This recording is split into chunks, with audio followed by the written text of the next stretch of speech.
My son sat there grinning like he had just won the lottery while the lawyer read my ex-wife's will. He looked at me with pure pity, the kind you reserve for a stray dog you are about to kick out into the rain.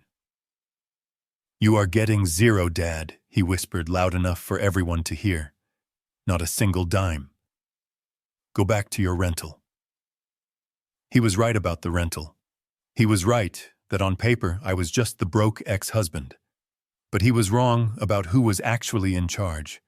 Because when the lawyer read the next sentence, my son's smile vanished faster than his credit score.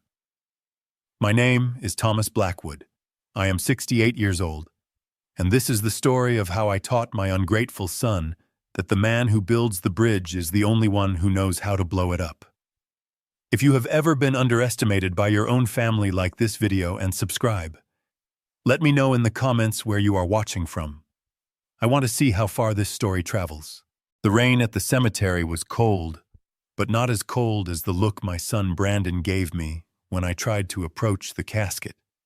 He stepped in front of me, blocking my path. "The front row is for family." "Thomas," he said. He did not call me Dad. He hadn't called me Dad in 5 years. Not since he decided that a retired engineer living in a small apartment wasn't good enough for his image as a rising marketing executive. He pointed a gloved hand toward the back of the crowd, past the business partners, past the distant cousins, past the people who only knew Catherine for her money.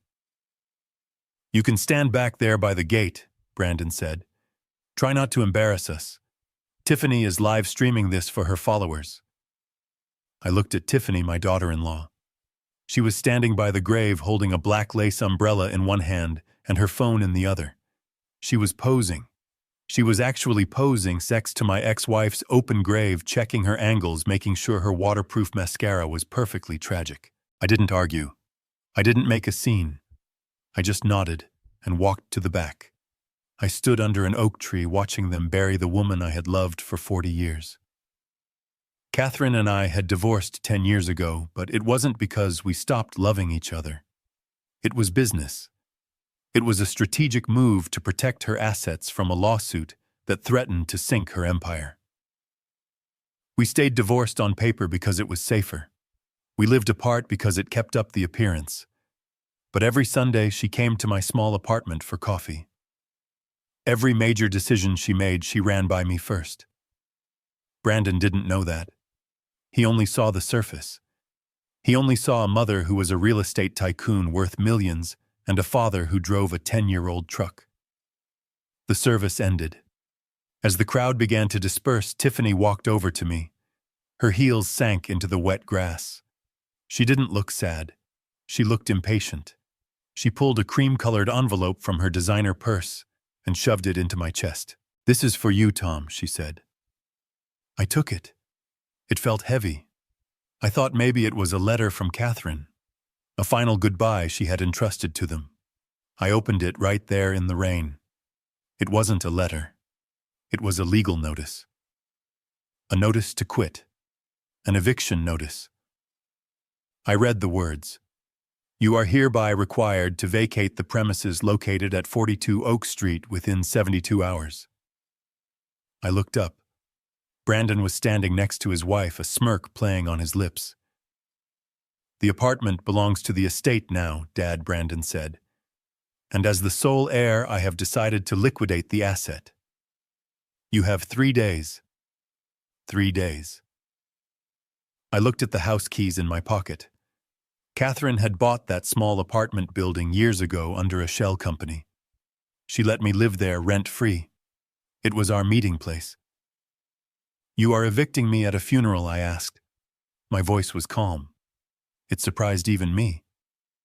"We are just ripping off the Band-Aid," Tiffany chimed in. "Besides, that apartment is in a prime location. We can flip it for at least 500 grand. You understand business, don't you, Tom?" "Oh, wait. No, you don't. That is why you are the poor one." She laughed. A short, cruel sound. Brandon placed a hand on my shoulder. It wasn't affectionate. It was heavy. "Don't make this hard, Dad. Mom is gone." Her charity died with her. You have 3 days to get your junk out. If you are not gone by Friday, I will call the sheriff. And Dad, don't bother coming to the reading of the will tomorrow. It will just be embarrassing for you. He patted my shoulder twice, then turned around. Come on, babe, he said to Tiffany. We have a dinner reservation. I watched them walk away. They walked with the swagger of people who thought they owned the world. They got into Brandon's leased Porsche and drove off, splashing mud onto my shoes. I stood there alone in the cemetery. I looked at the eviction notice again. Then I looked at Catherine's headstone. I took my phone out of my pocket. It was an old model, cracked screen, exactly the kind of phone a poor old man would have. I dialed a number from memory. Mr. Prescott, I said. The voice on the other end was sharp and immediate. Thomas. I assume they made their move. They did, I replied. They served me an eviction notice at the graveside. There was a silence on the line. Then a low, cold chuckle. Classic Brandon Prescott said. Are we green for tomorrow? We are green, I said. Initiate phase 1. And Prescott, make sure the room is cold. I want them uncomfortable. I hung up. I walked out of the cemetery. I didn't go back to my apartment to pack. I went to a diner, ordered a black coffee, and sat there for 3 hours just thinking. I wasn't thinking about where I would live. I was thinking about the list of numbers I had memorized. $28 million. That was the total value of Catherine's estate. But there were other numbers Brandon didn't know about. $2.4 million. That was Brandon's gambling debt across 3 different casinos in Vegas and Atlantic City. $450,000. That was the credit card debt Tiffany had racked up buying purses and shoes to maintain her online image. And $100. That was the IQ limit they both failed to reach. They thought they were predators. They didn't realize they were just termites chewing on a foundation that was about to collapse on top of them. The next morning, I arrived at the law offices of Prescott and Associates. The building was glass and steel towering over the city. I wore my best suit. It was 15 years old, a little tight around the shoulders, slightly frayed at the cuffs. I wanted to look exactly like the desperate, grieving ex-husband they expected. The receptionist didn't want to let me in. Name, she asked without looking up. Thomas Blackwood. She checked her list. I don't see you on the VIP list for the Blackwood estate reading. I am not a VIP, I said. I am the father. She sighed and picked up the phone. A moment later, Mr. Prescott himself came out. Prescott was a shark in a 3-piece suit. He had been Catherine's attorney for 30 years. He knew where every body was buried because he had helped us dig the holes. Let him in, Prescott said. I walked into the conference room. It was massive. A long mahogany table that could seat 20 people. At the far end, Brandon and Tiffany were already seated. They looked like they were at a party. Brandon had a glass of scotch in his hand. It was 10 a.m. Tiffany was scrolling on her phone, her legs kicked up on the chair next to her. When I walked in, Brandon groaned. I told you not to come, Dad, he said. Jesus. Do you have no dignity? You are like a raccoon digging through the trash. I pulled out a metal folding chair from the corner and sat near the door, far away from them.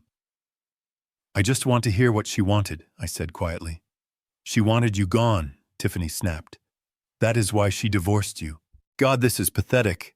Can we hurry this up? We have a realtor coming to look at the mansion at noon. Mr. Prescott sat at the head of the table. He placed a thick leather binder in front of him. He adjusted his glasses. He looked at Brandon. He looked at Tiffany. Then he looked at me. His face was stone. We are here to read the last will and testament of Catherine Blackwood Prescott began. He skipped the pleasantries. He went straight to the assets. The estate consists of the primary residence at 55 Highland Drive, valued at $4.5 million. The vacation property in Aspen, valued at $3.2 million. the vintage car collection appraised at $1.8 million, and liquid assets, stocks, and bonds totaling approximately $18.5 million. Total estate value is estimated at $28 million. Brandon let out a whistle. He clinked his glass against Tiffany's water bottle. 28 big ones, baby, he whispered. We are buying the yacht. Tiffany's eyes were wide. She was practically vibrating. I could see her mentally spending the money. She was probably already picking out the interior design for a private jet. Prescott cleared his throat. To my ex-husband, Thomas Blackwood, I leave nothing. Brandon slammed his hand on the table. Boom. Did you hear that, old man?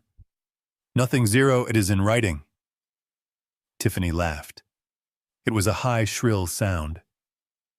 You wasted the cab fare to get here, Tom. You should have listened. I sat still. I folded my hands in my lap. I looked down at the floor, letting my shoulders slump. Prescott waited for them to finish celebrating. He turned a page. The sound of the paper turning was loud in the quiet room. However, Prescott read, his voice raising slightly. Brandon froze. The glass of scotch stopped halfway to his mouth. However, Brandon asked.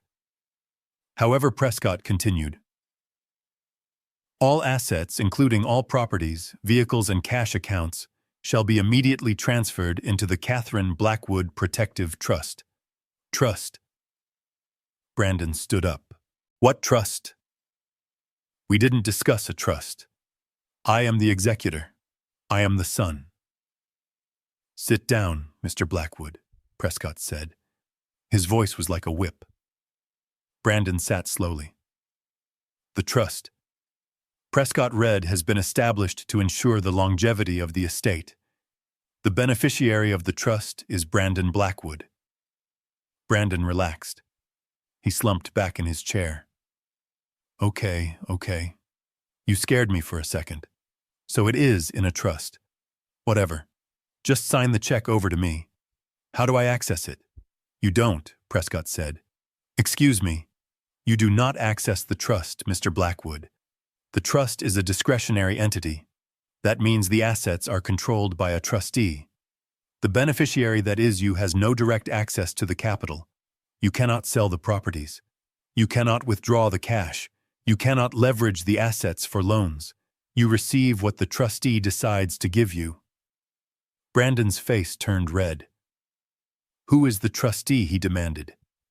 Is it you, Prescott? Because if it is you, you are fired. I will hire my own lawyers. We will break this thing in a week. It is not me, Prescott said. Then who? Tiffany shrieked. Who controls our money? Prescott closed the binder. He took off his glasses. He pointed a finger toward the back of the room, toward the folding chair, toward me. The sole trustee, with absolute and final authority over every single penny, is Thomas Blackwood. The silence in the room was absolute.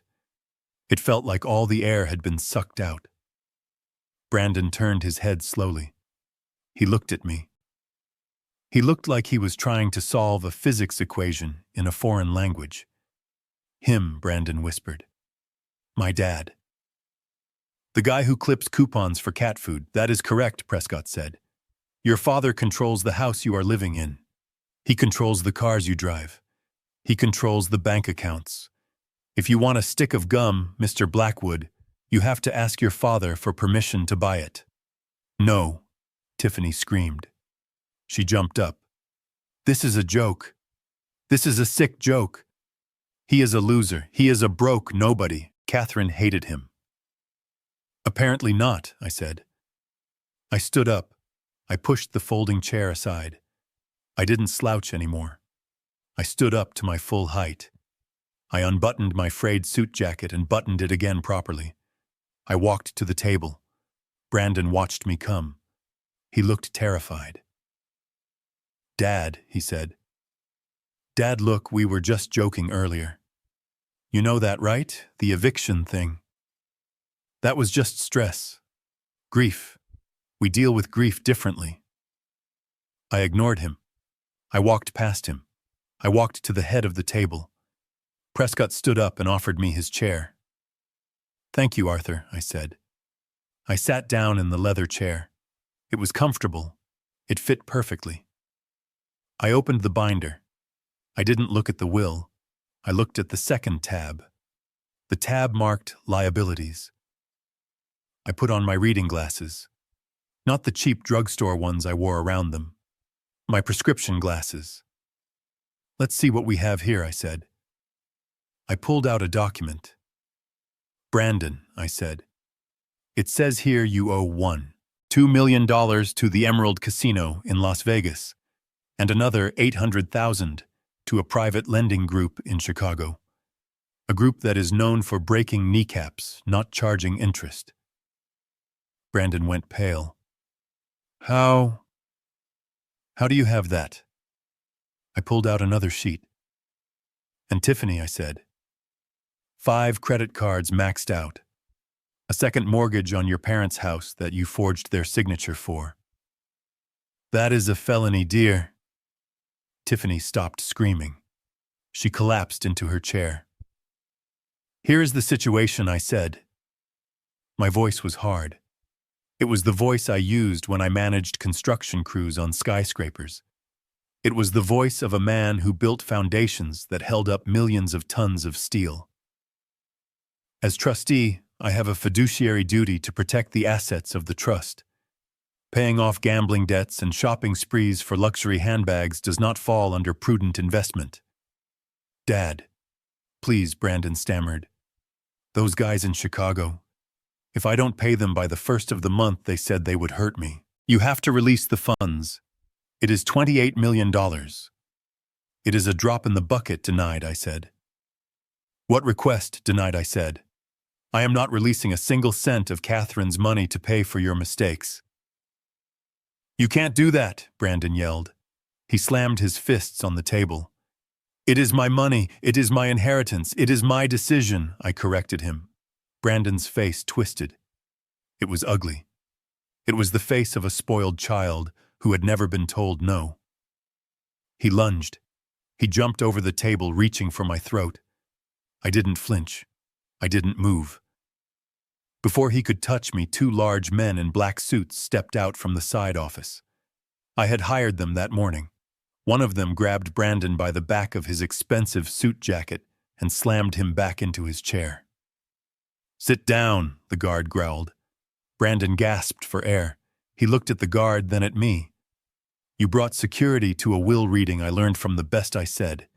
"You evicted me at a funeral. I figured I should be prepared." Tiffany was crying now. Not the pretty crying she did at the grave. Ugly crying.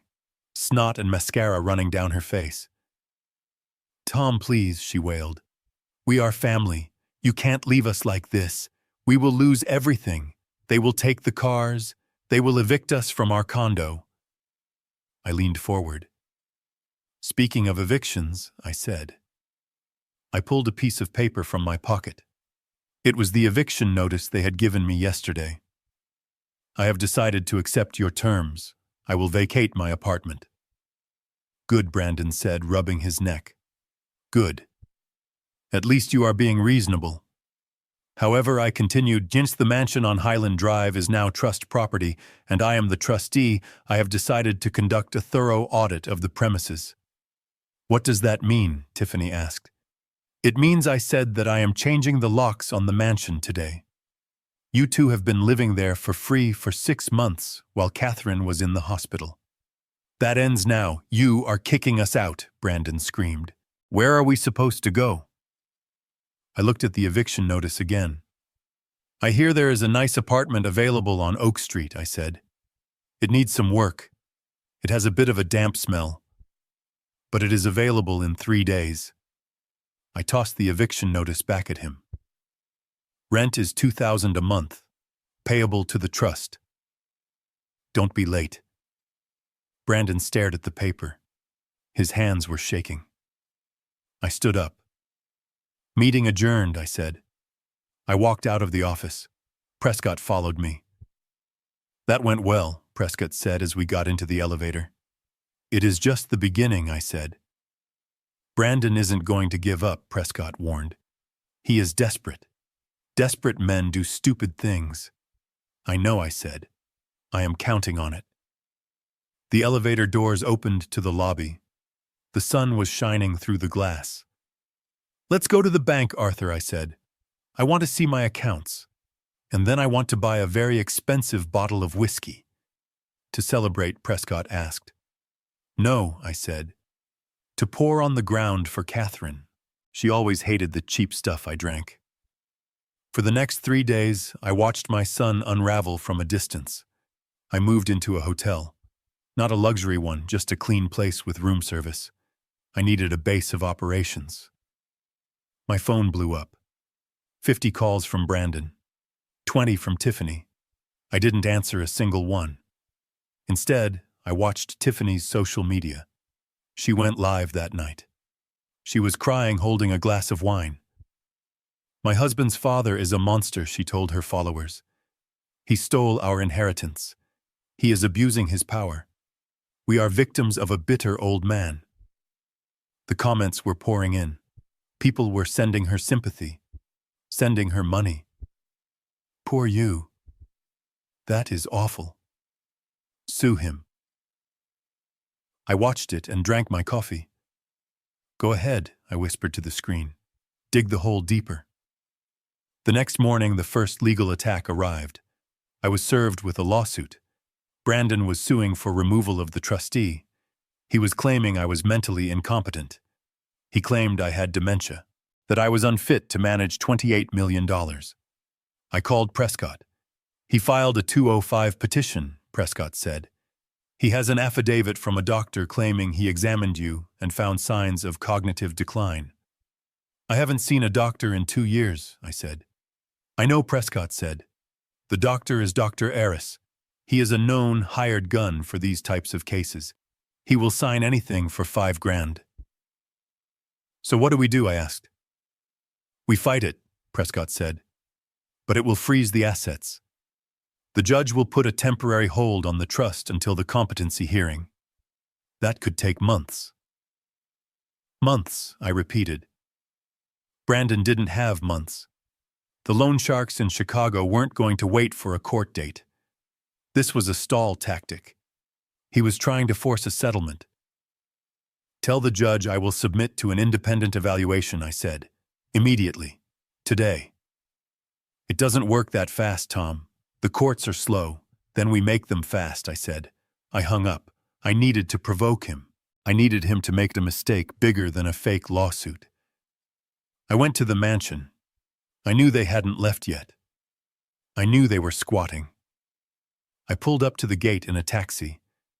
The gate was locked. I used my key. The electronic code Catherine had given me 10 years ago. It still worked. The gate swung open. I walked up the long driveway. The mansion was a beast of a house. 12 bedrooms, a pool, a tennis court. It was a monument to excess. Brandon's Porsche was in the driveway. I walked up to the front door. I didn't knock. I used my key. I stepped into the foyer. It smelled like stale pizza and expensive perfume. Boxes were everywhere. They weren't packing to leave. They were selling things. I saw stickers on the antique vases. Prices. $5,000. $10,000. They were running an estate sale. An illegal estate sale. I walked into the living room. There were strangers in the house. People walking around picking up Catherine's crystal figurines. Brandon was in the corner taking cash from a man in a trench coat. Sold, Brandon said. Give me the cash. What is going on here? I boomed. The room went silent. Brandon spun around. He looked like a deer caught in headlights. Dad, he said. What are you doing here? You can't be here. I have a restraining order pending. I looked at the man in the trench coat. He was holding a painting. A landscape Catherine had bought in Paris. Put that down, I told the man. That property belongs to the trust. Purchasing stolen goods is a crime. The man looked at Brandon. You said this was yours. It is mine, Brandon yelled. It is my mother's house. The man put the painting down and backed away. I am not getting involved in this, he said. He walked out. Other buyers started to leave. They sensed the trouble. Get out, Brandon screamed at them. Buy something or get out, he turned to me. His eyes were wild. He hadn't slept. He looked manic. You are ruining everything, he screamed. I need this money. They are going to kill me, Dad. Do you understand? They are going to break my legs. Then maybe you shouldn't have gambled away money you didn't have, I said calmly. You are enjoying this, aren't you? Tiffany hissed. She came down the stairs. She was wearing one of Catherine's fur coats. It was too big for her. She looked ridiculous. You always were jealous, she said. Jealous of Brandon. Jealous of Catherine's success. You were just the engineer, the worker bee. You couldn't handle being around real success. I looked at her. Take off the coat, Tiffany, I said. Make me, she sneered. I didn't have to. Sirens wailed in the distance. I had called the police on the way over. Brandon ran to the window. Cops, you called the cops. You are selling assets that don't belong to you, I said. That is theft. Grand larceny given the value of that painting. Brandon panicked. He looked around the room. He grabbed a vase. A Ming vase. It was worth $20,000. I am going to smash it, he yelled. I will smash everything. If I can't have it, nobody can. He held the vase over his head. Go ahead, I said. Brandon paused. He expected me to beg. Break it, I said. It is insured. The trust will get the full value, and you will add another felony charge to your record. Destruction of property. Go on, son. Make my day. Brandon's hands shook. He lowered the vase. He started to cry. He sank to the floor, hugging the vase like a teddy bear. Why do you hate me? He sobbed. I don't hate you, Brandon, I said. I am trying to save you. Save me. You are destroying me. No, I said. I am stopping you. You have been running on a treadmill of lies for 10 years. You think money is the answer to everything. It isn't. It is just fuel. If your engine is broken, the fuel just makes you burn faster. The police knocked on the door. Open up, police. I walked to the door. I opened it. 2 officers stood there. Mr. Blackwood, one asked. I am Thomas Blackwood, the trustee, I said.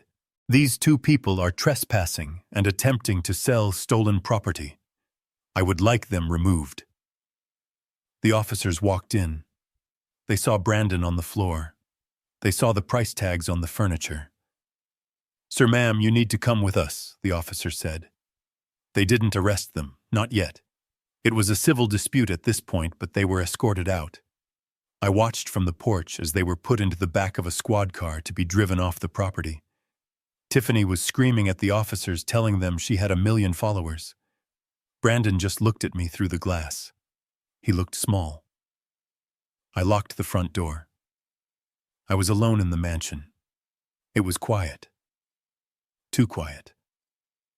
I walked through the empty halls. I remembered when this house was full of life. When Brandon was a boy running down these stairs. Where did I go wrong? I asked the empty air. I knew the answer. I had given him too much. Catherine and I, we felt guilty for working so hard, so we compensated with gifts, with money. We taught him that the world owed him a living. Now I had to teach him the hardest lesson of all. I went to the library. I sat at Catherine's desk. I opened the top drawer. There was a false bottom. I knew about it because I built the desk for her 20 years ago. I popped the latch. Inside there was a small notebook. Catherine's diary. And a letter.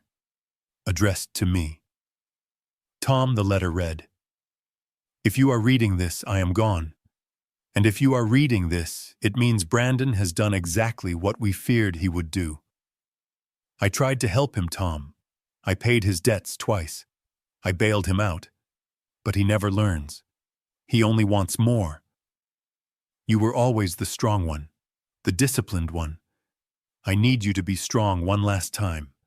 Don't give him the money, not until he is broken, not until he understands what it means to earn $1. Break him, Tom, so we can build him back up. Love, Kat. I wiped a tear from my eye. I wasn't the villain. I was the final gift Catherine had given our son. I was the rock bottom he needed to hit. But the war wasn't over. Brandon was cornered. And a cornered rat doesn't just hide, it bites. My phone rang. It was a blocked number. I answered. Mr. Blackwood, a voice said. It was deep, gravelly, speaking. We represent certain interested parties in Chicago. We understand you are controlling the purse strings for your son now. I gripped the phone. I am, I said. Good. Then you know he owes us $800,000. With interest, let's call it an even million. I don't owe you anything, I said. No, the voice said. You don't. But accidents happen. Old men fall downstairs. Houses catch fire. It would be a shame if something happened to the trustee before he could sign a check. Are you threatening me? I asked. I am explaining the economics of the situation, the voice said. You have 24 hours to transfer the funds, or we will come to collect. And we don't take IOUs. The line went dead. I sat there in the silent library. Brandon had brought the wolves to my door.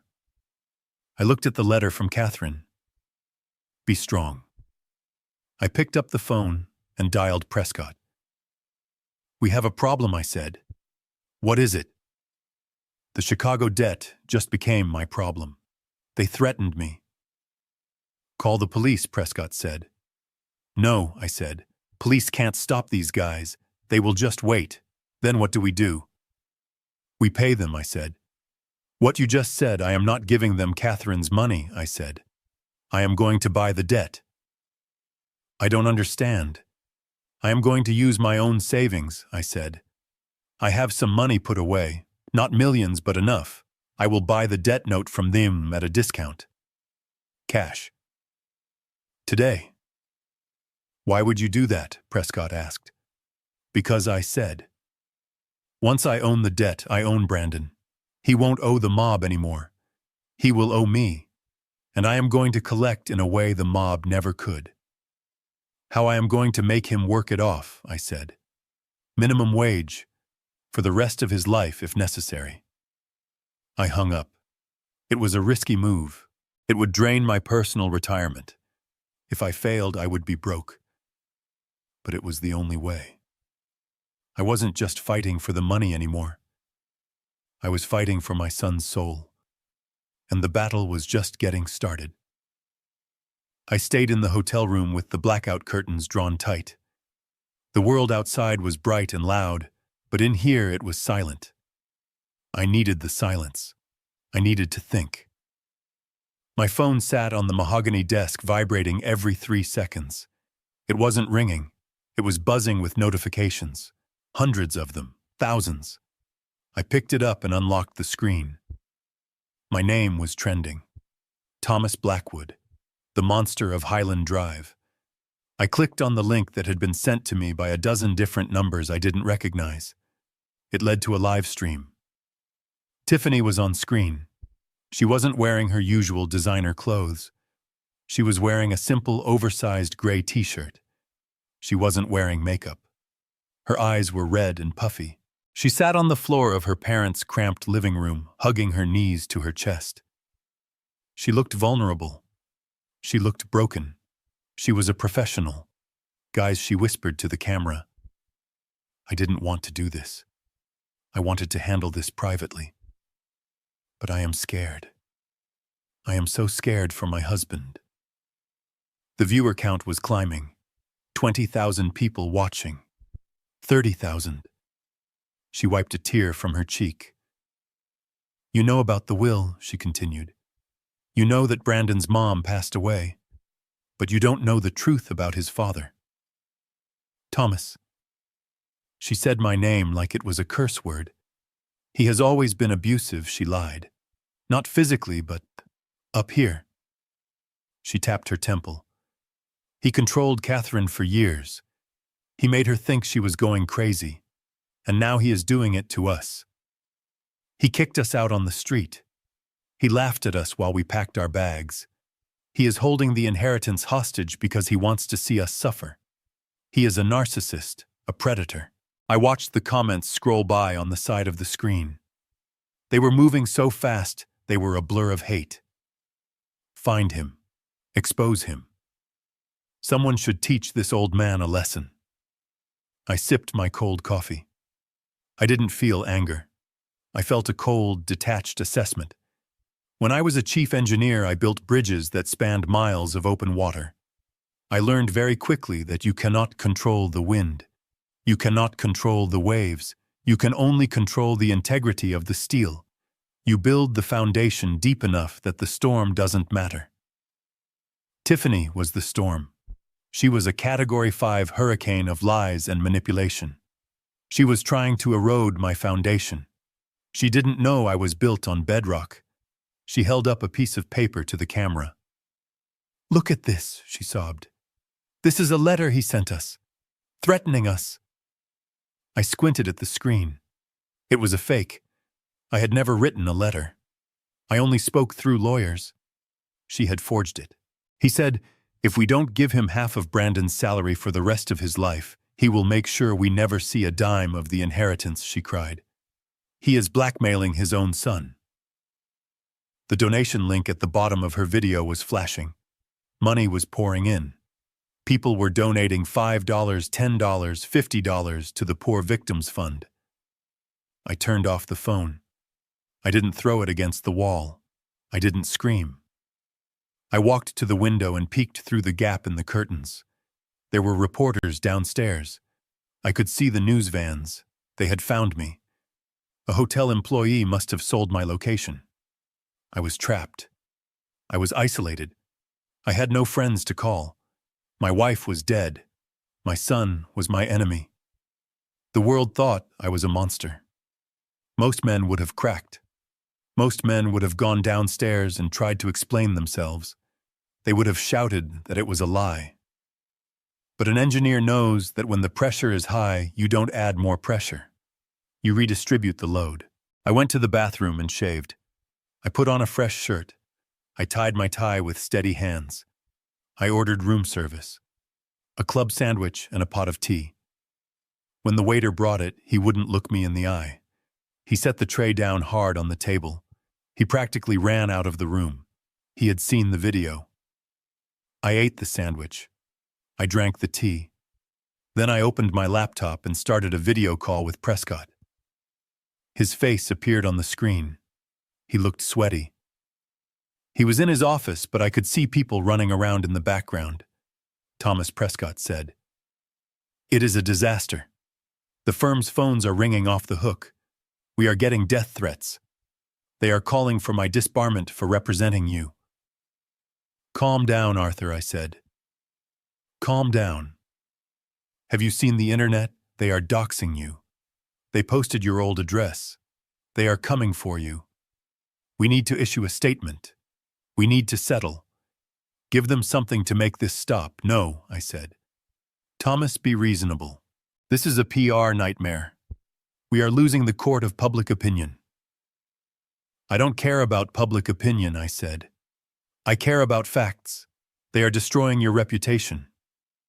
"My reputation was built on 40 years of honest work," I said. "It won't be destroyed by a girl with a ring light and a fake crying act." "What do you want to do?" Prescott asked.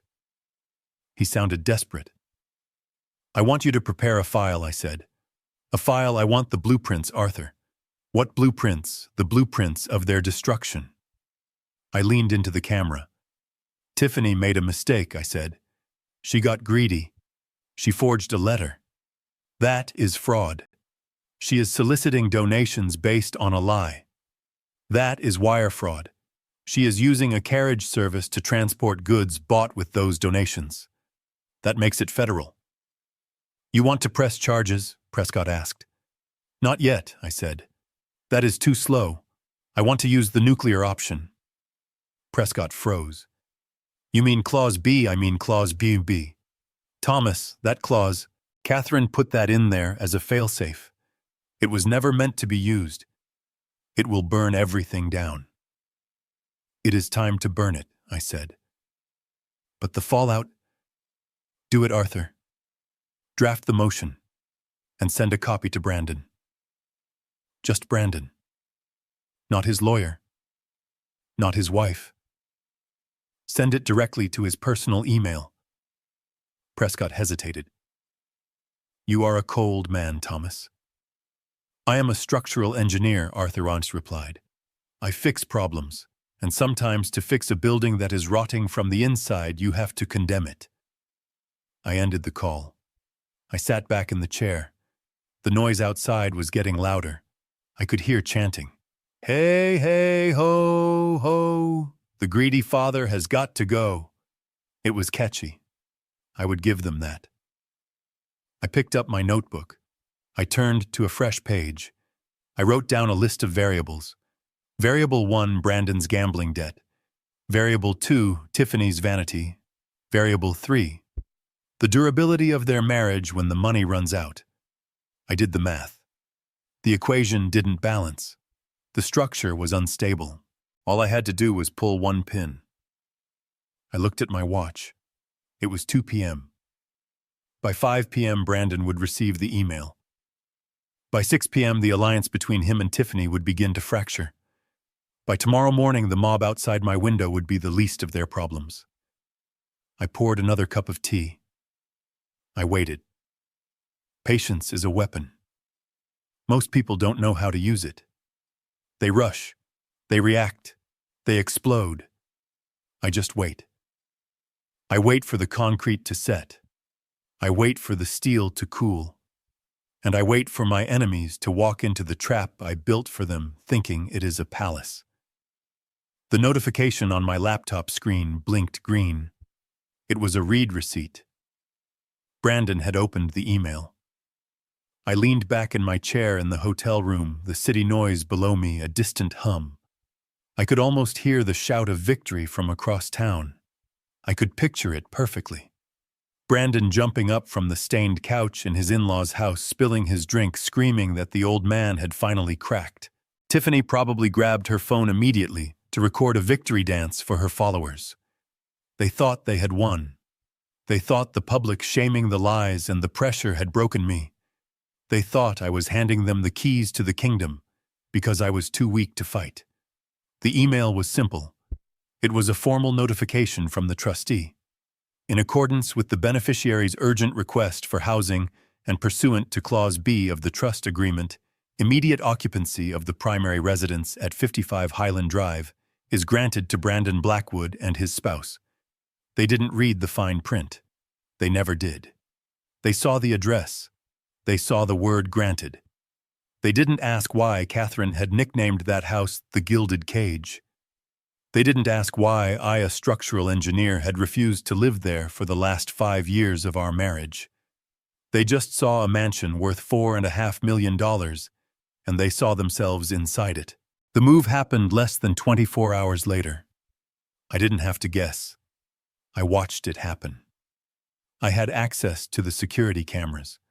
I sat in my hotel room drinking tea, watching the live feed on my monitor. It was like watching a reality show about people walking into a minefield. Brandon pulled up in a rented moving truck. Tiffany followed in her convertible. She stepped out wearing oversized sunglasses and a white fur vest, looking up at the house like she was the queen returning to her castle. The house was impressive from the outside. It was a sprawling Victorian estate with stone turrets and ivy climbing the walls. It looked like old money. It looked like power. They walked through the front doors. I switched camera views to the foyer. We did it? Tiffany screamed, her voice echoing in the empty hall. She spun around, filming herself. Look at this, guys. We are finally home. The haters tried to stop us, but love wins. Brandon was popping a bottle of champagne. To us, he shouted. To the good life. I took a sip of my tea.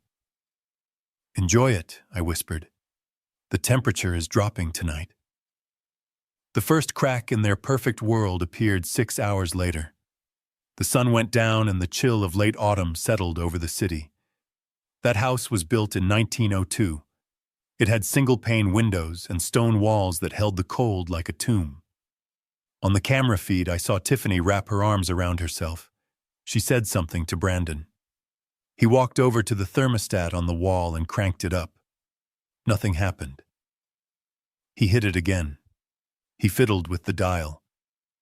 I knew exactly what was happening. The boiler in the basement was original to the 1950s renovation. It was a temperamental beast that required a specific sequence of valves to be turned pressure to be checked, and a pilot light that liked to dance in the draft. Catherine had kept a full-time maintenance man just to keep the thing running. I had fired him yesterday. By midnight, they were wearing coats inside the house. I watched them huddle under blankets on the antique sofas in the living room. The fireplace was right there, but they couldn't use it. The chimney hadn't been swept in 3 years, and if they lit a log, they would smoke themselves out in 5 minutes. My phone rang at 1 a.m. It was Brandon. I let it go to voicemail. He called again, and again. Finally, I picked up. "Hello," I said, my voice groggy, pretending to be asleep. "Dad." "The heat is broken," Brandon shouted. "It is freezing in here. You need to call someone." I sat up in bed and turned on the lamp. "I don't need to do anything, Brandon," I said calmly. "Did you read the full text of Clause B? What I don't care about the text, I care that I can see my breath in the living room. Fix it." Clause B states that upon taking occupancy, the beneficiary assumes all responsibility for the maintenance, utilities, and upkeep of the property. I recited from memory. The trust provides the asset. You provide the care. "You are kidding me," he stammered. "I am not." "You wanted the house." "You got the house. It is a historical landmark, Brandon. That means repairs must be done by certified specialists. You can't just call a handyman." "Dad, please. It is 40 degrees in here." "Then I suggest you put on a sweater," I said, "or pay for the repair." I believe the last quote for a full boiler replacement was $52,000. $52,000. Welcome to homeownership, son. I hung up and turned off the phone. The next morning, the reality of their victory began to set in. The daylight revealed what the night had hidden. The house wasn't just cold, it was decaying. Catherine had bought the place for the land value. She knew the structure was a money pit. She had planned to tear it down and build condos, but the Historical Society blocked her, so she let it sit. She did the bare minimum to keep it standing. I watched on the cameras as Tiffany tried to take a shower in the master bath. She turned the handle. Brown water sputtered out, coughing and spitting rust. The pipes were old iron. Without regular use, they corroded. She screamed. I saw her running out of the bathroom in a towel, her hair wet with rusty sludge. She was crying. Not the fake tears for the camera. Real tears of frustration. "This place is a dump," I heard her yell at Brandon. "You told me it was a mansion." "It is a mansion," Brandon yelled back. "It just needs a little work, a little work." "There is mold in the closet, Brandon. My shoes are going to get ruined." I ordered breakfast from room service and watched the show. It was better than anything on television. But the financial noose was the real trap. At noon, a courier arrived at the gate. He buzzed the intercom. Brandon went out to meet him. The courier handed him a thick envelope. It wasn't from me. It was from the county tax assessor. I had arranged for the mail to be forwarded to the residence now that it was occupied. Brandon opened the envelope standing in the driveway. I zoomed in with the camera. I saw his shoulders slump. Property taxes on a $4.5 million estate in this district were astronomical. And because the house was now occupied by a beneficiary and not being used for business purposes, the tax exemption status Catherine had used was void. He was holding a bill for $85,000, due in 30 days. He walked back into the house looking like he had been punched in the gut. He went into the kitchen where Tiffany was trying to boil water on the stove because the electric kettle wasn't working. "We have a problem," Brandon said, tossing the tax bill on the counter. Tiffany looked at it. Her eyes bugged out. "We don't have this kind of money, Brandon. We don't even have $5,000. "Then sell something," Brandon yelled. "Sell a painting. Sell the silver." "They can't," I whispered to the monitor. As if on cue, my lawyer Prescott sent an email to Brandon's phone. I had timed it perfectly. The email was a reminder of the inventory list. Every item in the house, from the paintings on the wall to the silver forks in the drawer, was cataloged property of the trust. Any removal or sale of these items would be considered theft and a violation of the trust agreement, resulting in immediate eviction and potential criminal charges. I saw Brandon check his phone.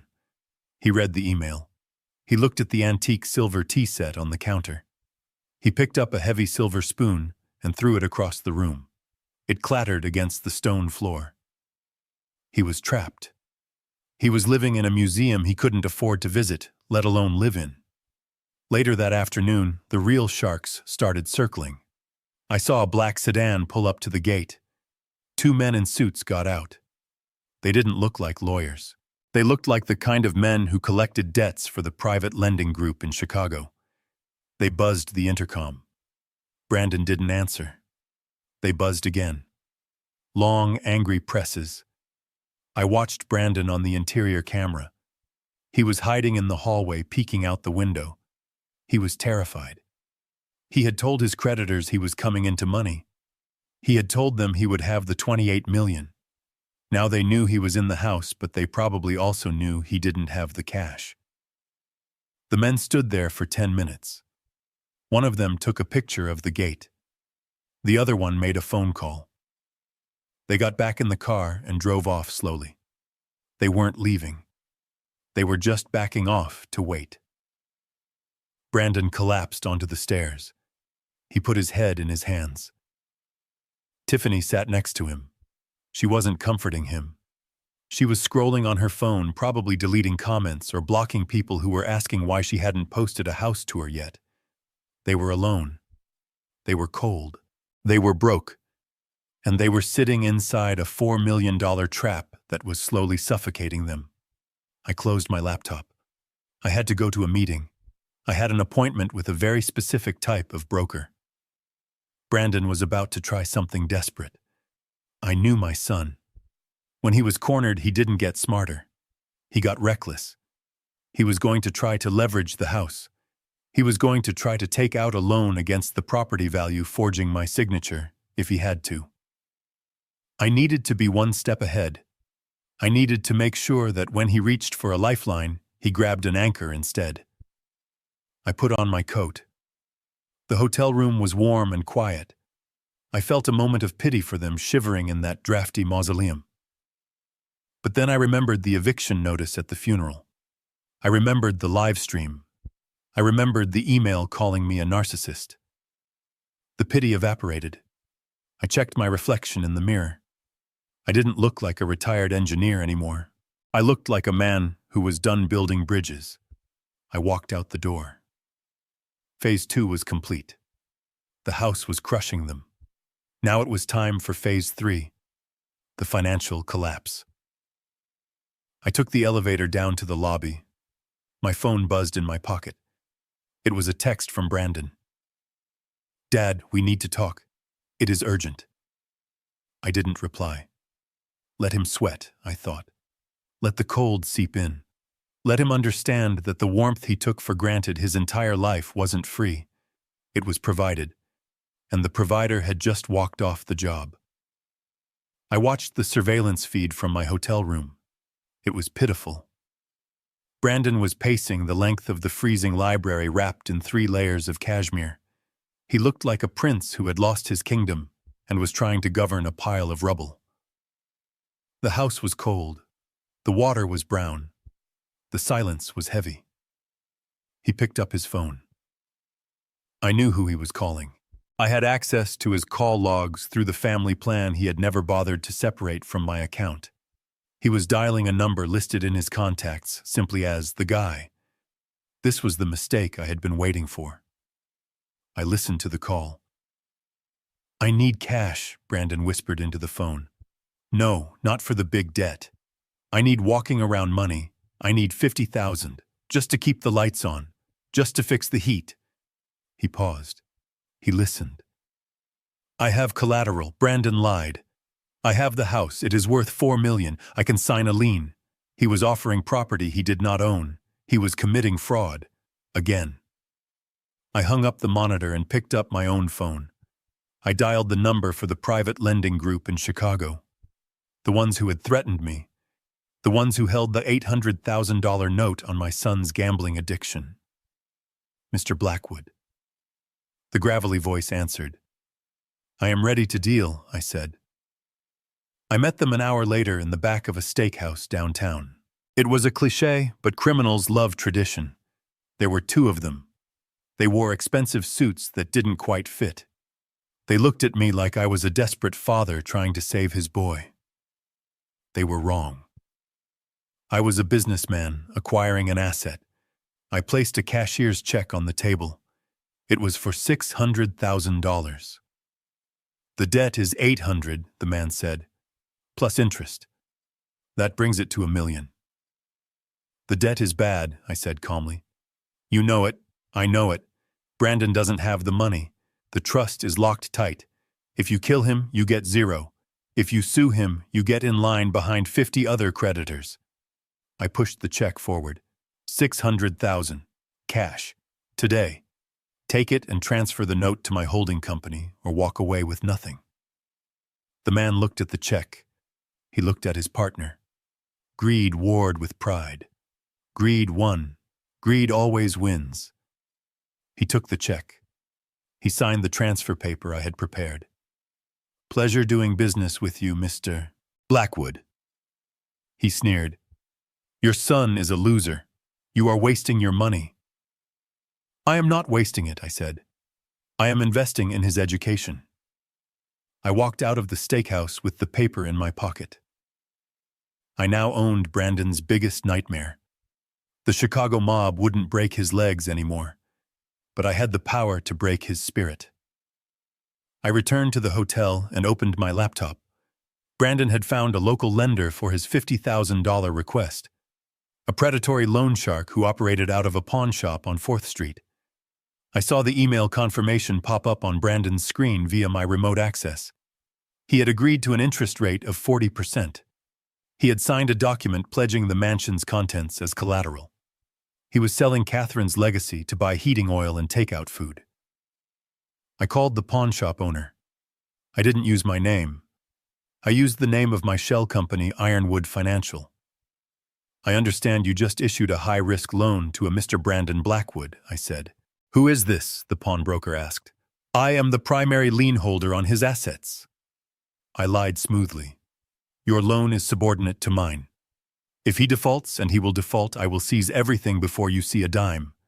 However, I am willing to buy your position right now. Full value, plus 5% for your trouble." The pawnbroker didn't hesitate. He knew a bad bet when he saw one. He took the deal. By 5 p.m. that afternoon, I was the sole creditor for every single debt my son had. The gambling debt, the new emergency loan, even the credit card debt Tiffany had racked up. I had bought it all through Ironwood Financial. I sat back in my chair. I felt a strange mixture of power and sadness. I owned my son. He didn't know it yet. He thought he had pulled a fast one. I switched the camera view back to the mansion. The mood had changed. The heat was on. The radiators were clanking and hissing, pumping warmth into the frozen rooms. Brandon was sitting on the floor of the living room, surrounded by bags of expensive takeout food. Sushi, lobster rolls, champagne. He had borrowed $50,000 to fix the boiler, and he was blowing the rest on a party for two. Tiffany was laughing. She was recording a video.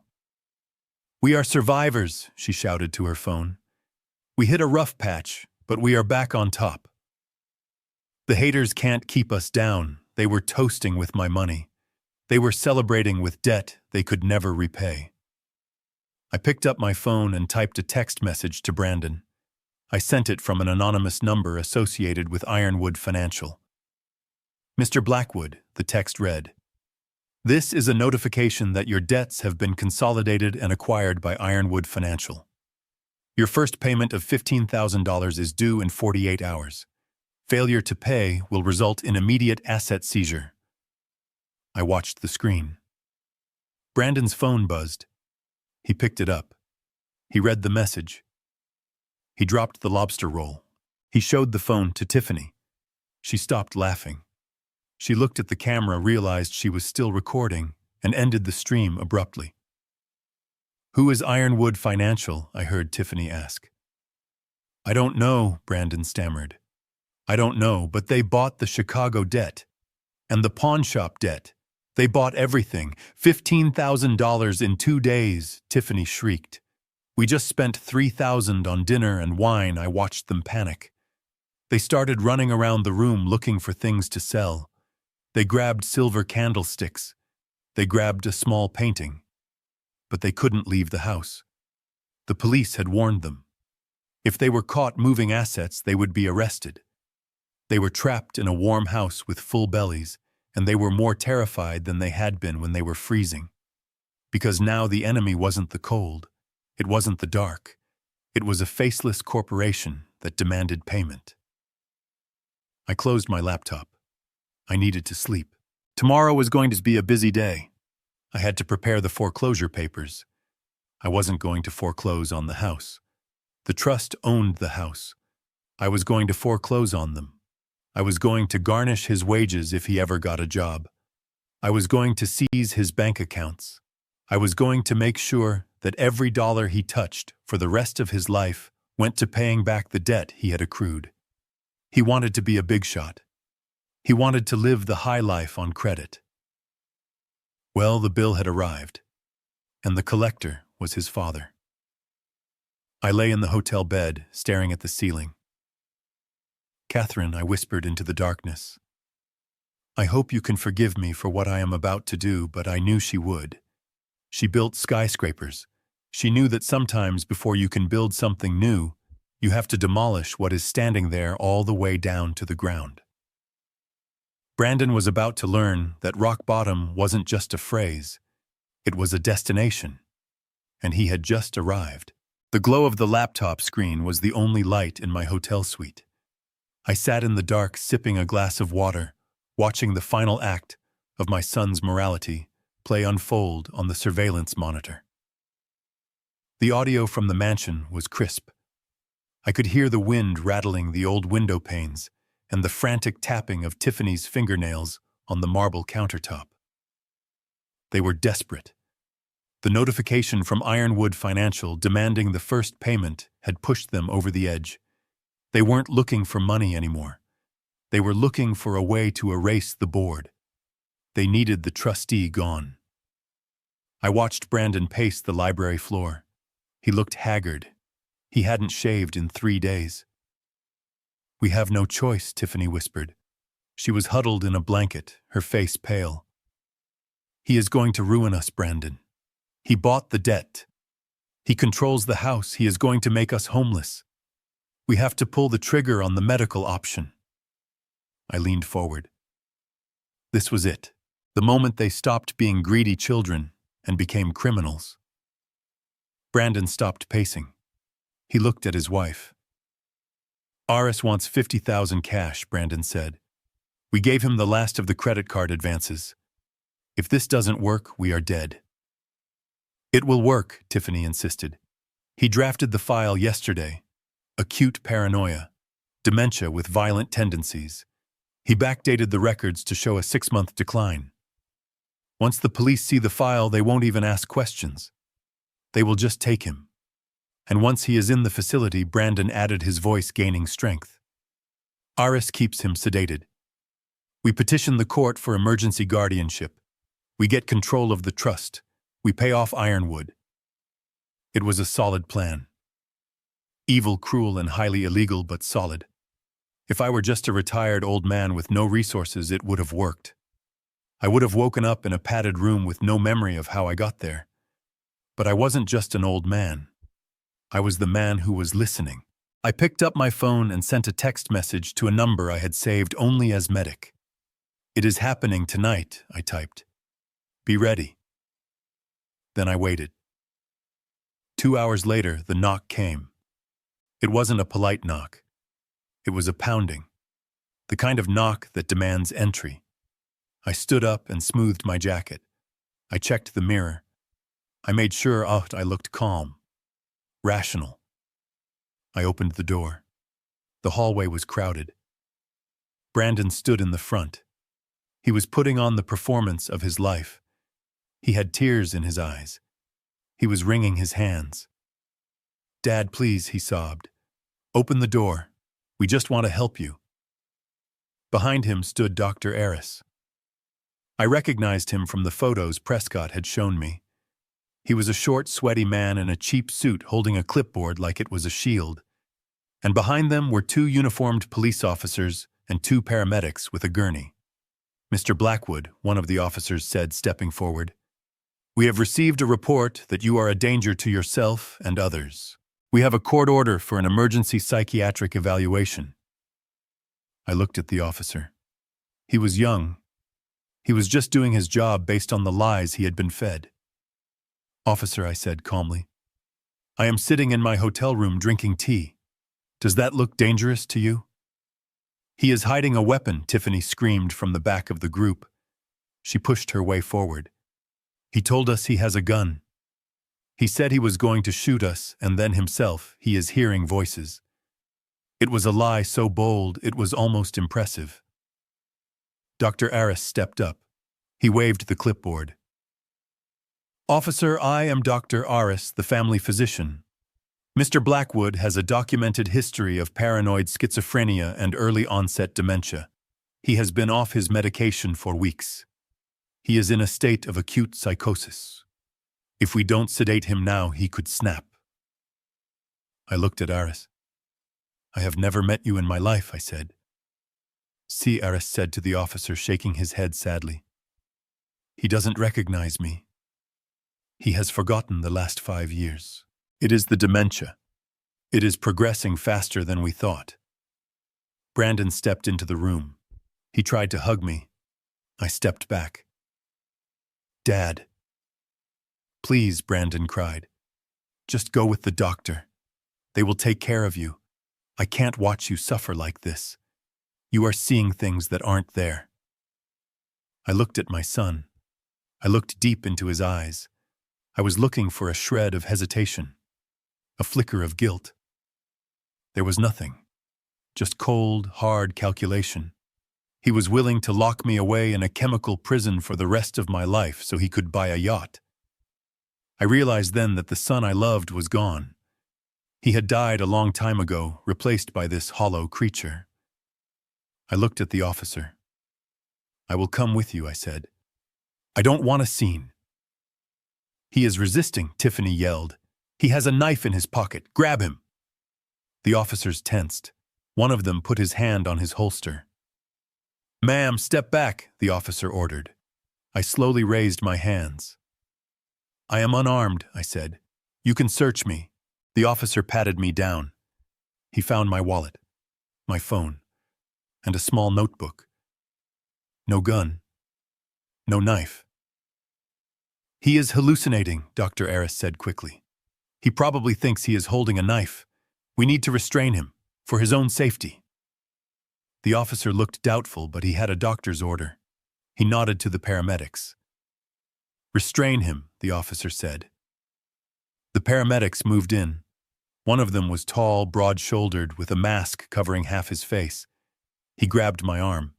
His grip was firm but not painful. I looked at his name tag. It said Davis. This was my man. Davis pushed me down onto the gurney. He clicked the leather straps around my wrists. He did it with a practiced efficiency. I am sorry, Mr. Blackwood Davis said, his voice muffled by the mask. This is for the best. He clicked the straps around my ankles. Brandon let out a sigh of relief that sounded like a tire deflating. He wiped his fake tears. Thank you, Officer, Brandon said. Thank you. You saved him. I lay on the gurney, staring up at the ceiling. You have made a mistake, Brandon, I said quietly. He leaned over me. His face was inches from mine. He smelled of fear and mints. Don't worry, Dad, he whispered so only I could hear.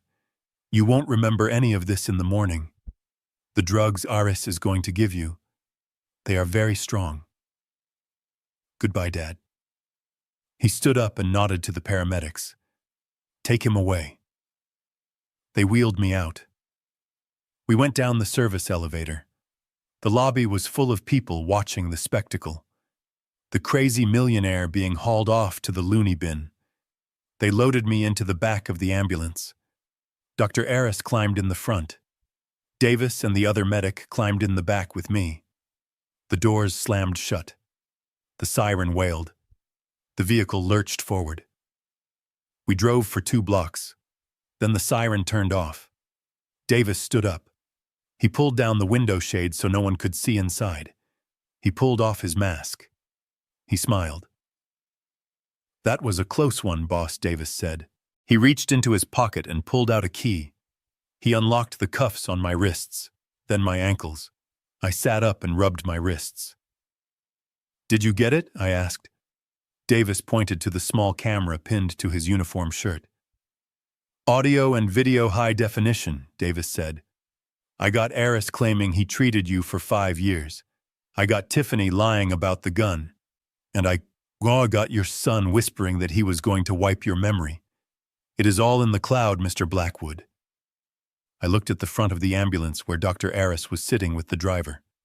Does the driver know? I asked. The driver is my cousin, Davis said. And Aris thinks we are taking you to his private clinic in the county. He is counting his $50,000 right now. Where are we really going? I asked. We are going to the safe house, Davis said. Prescott is waiting there. He has a notary and a judge on standby. We are going to process this evidence tonight. I looked out the small window in the back door. The city lights were fading. What about Aris? I asked. Davis grinned. He reached for a medical bag. He pulled out a syringe. The driver is going to pull over in 5 minutes for a mechanical check, Davis said. We are going to offer the good doctor a bottle of water. He looks thirsty. When he wakes up, he is going to be in a police precinct with a confession already typed out for him to sign. I nodded. It was ruthless. It was necessary. We stopped in an alleyway. The back doors opened. I stepped out of the ambulance a free man. Aris was in the front seat, slumped against the window, fast asleep. I walked over to him. I took the clipboard from his lap. I looked at the fake medical file he had created. It was a work of fiction, a masterpiece of fraud. I kept the clipboard. It was evidence. Take him to the precinct, I told Davis. I watched the ambulance drive away. I stood alone in the alley. I took a deep breath. My son thought I was strapped to a bed, drooling on my way to a chemical lobotomy. He thought the board was cleared. He thought he had won. He was about to start celebrating. He would start spending money he didn't have. He would start selling assets he didn't own. He would get careless. I pulled my phone out of my pocket. I dialed Prescott. Phase 3 is complete, I said. I am underground. Excellent, Prescott said. Brandon just posted a status update. Heartbroken but relieved.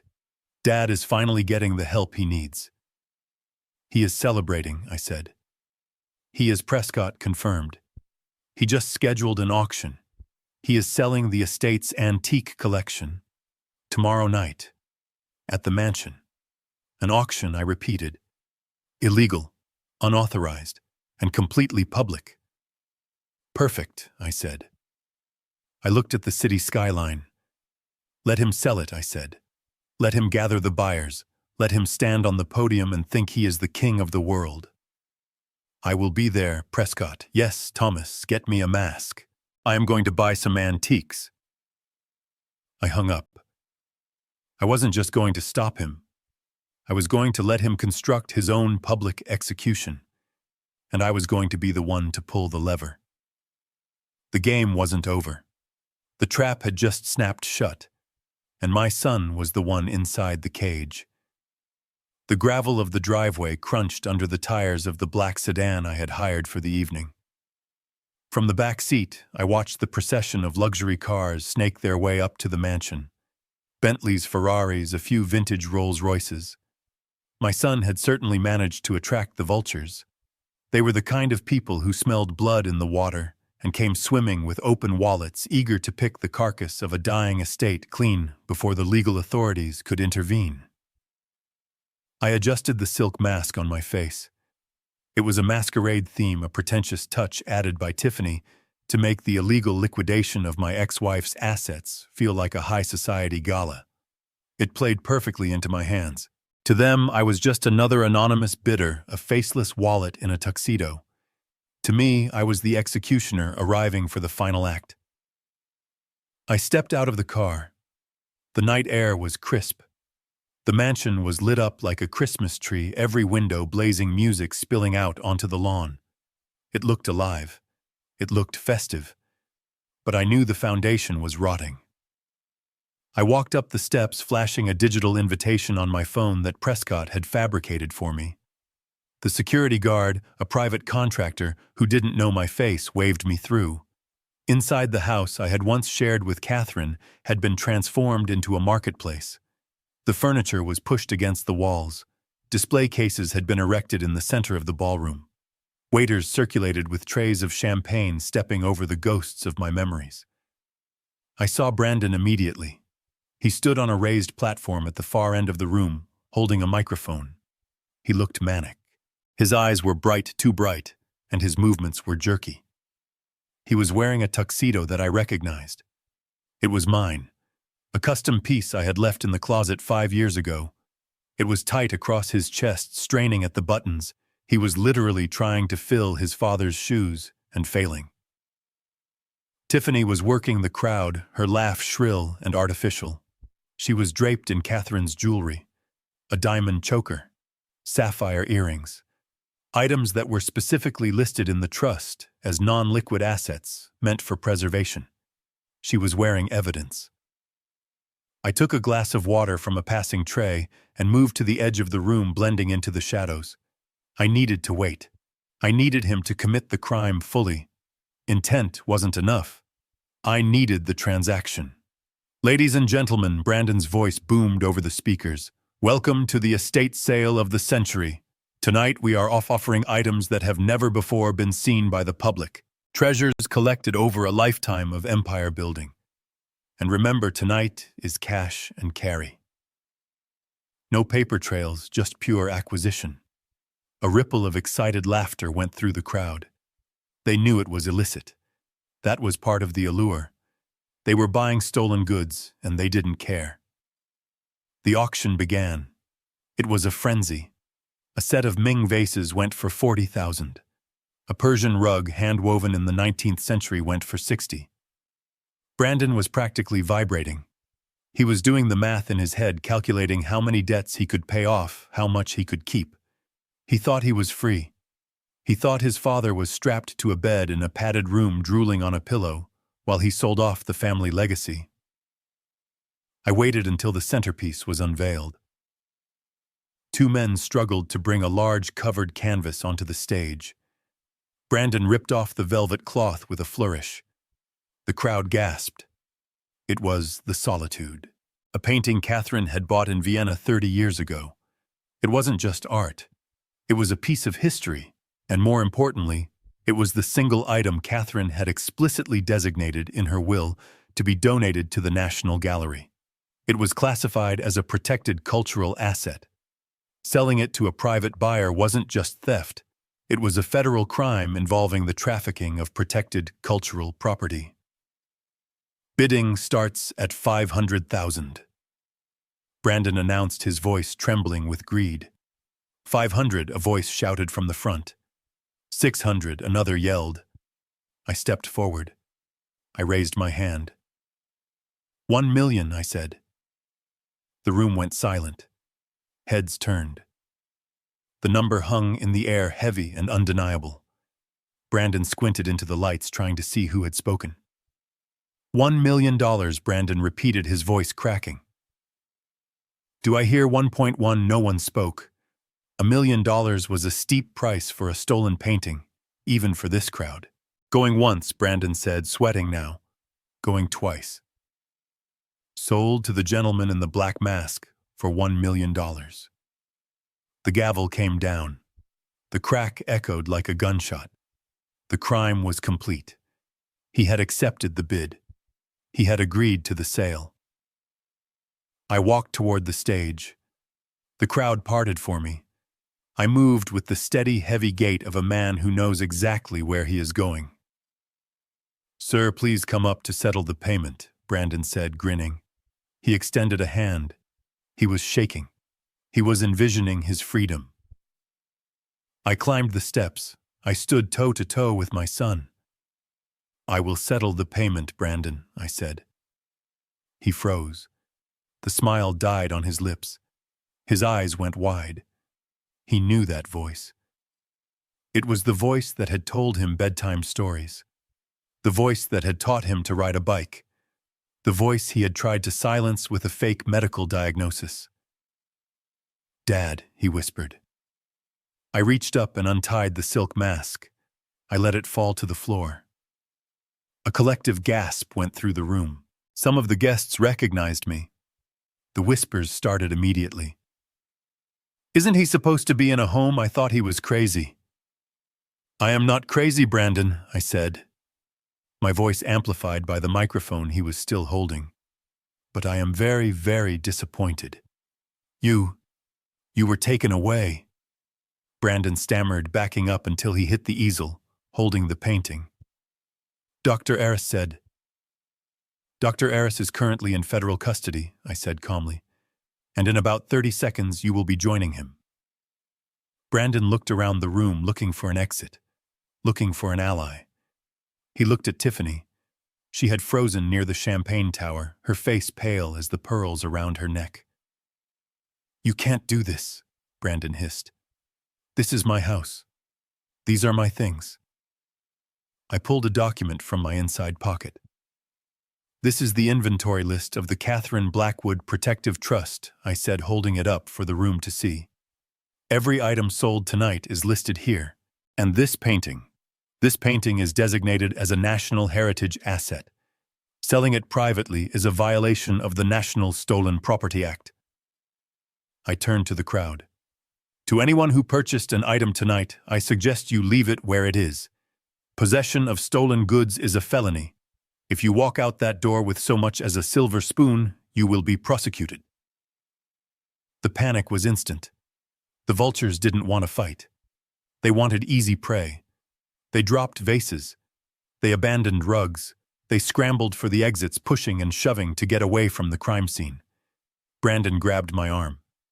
Dad. Stop, he screamed. You are ruining me. I need this money. They are going to kill me. I looked at his hand on my arm. Let go, I said. He didn't let go. He tightened his grip. His eyes were wild. He reached into his pocket. I didn't know if he had a weapon. I didn't care. Suddenly, the stained glass windows at the front of the hall shattered inward. Flashbangs detonated in the foyer. The sound was deafening. Smoke filled the air. FBI. Down on the ground, Prescott hadn't just called the local police. He had called the federal task force dealing with art theft and fraud. The investigation into Dr. Aris and the document forger had led them straight here. Agents in tactical gear swarmed the room. Brandon screamed. He tried to run.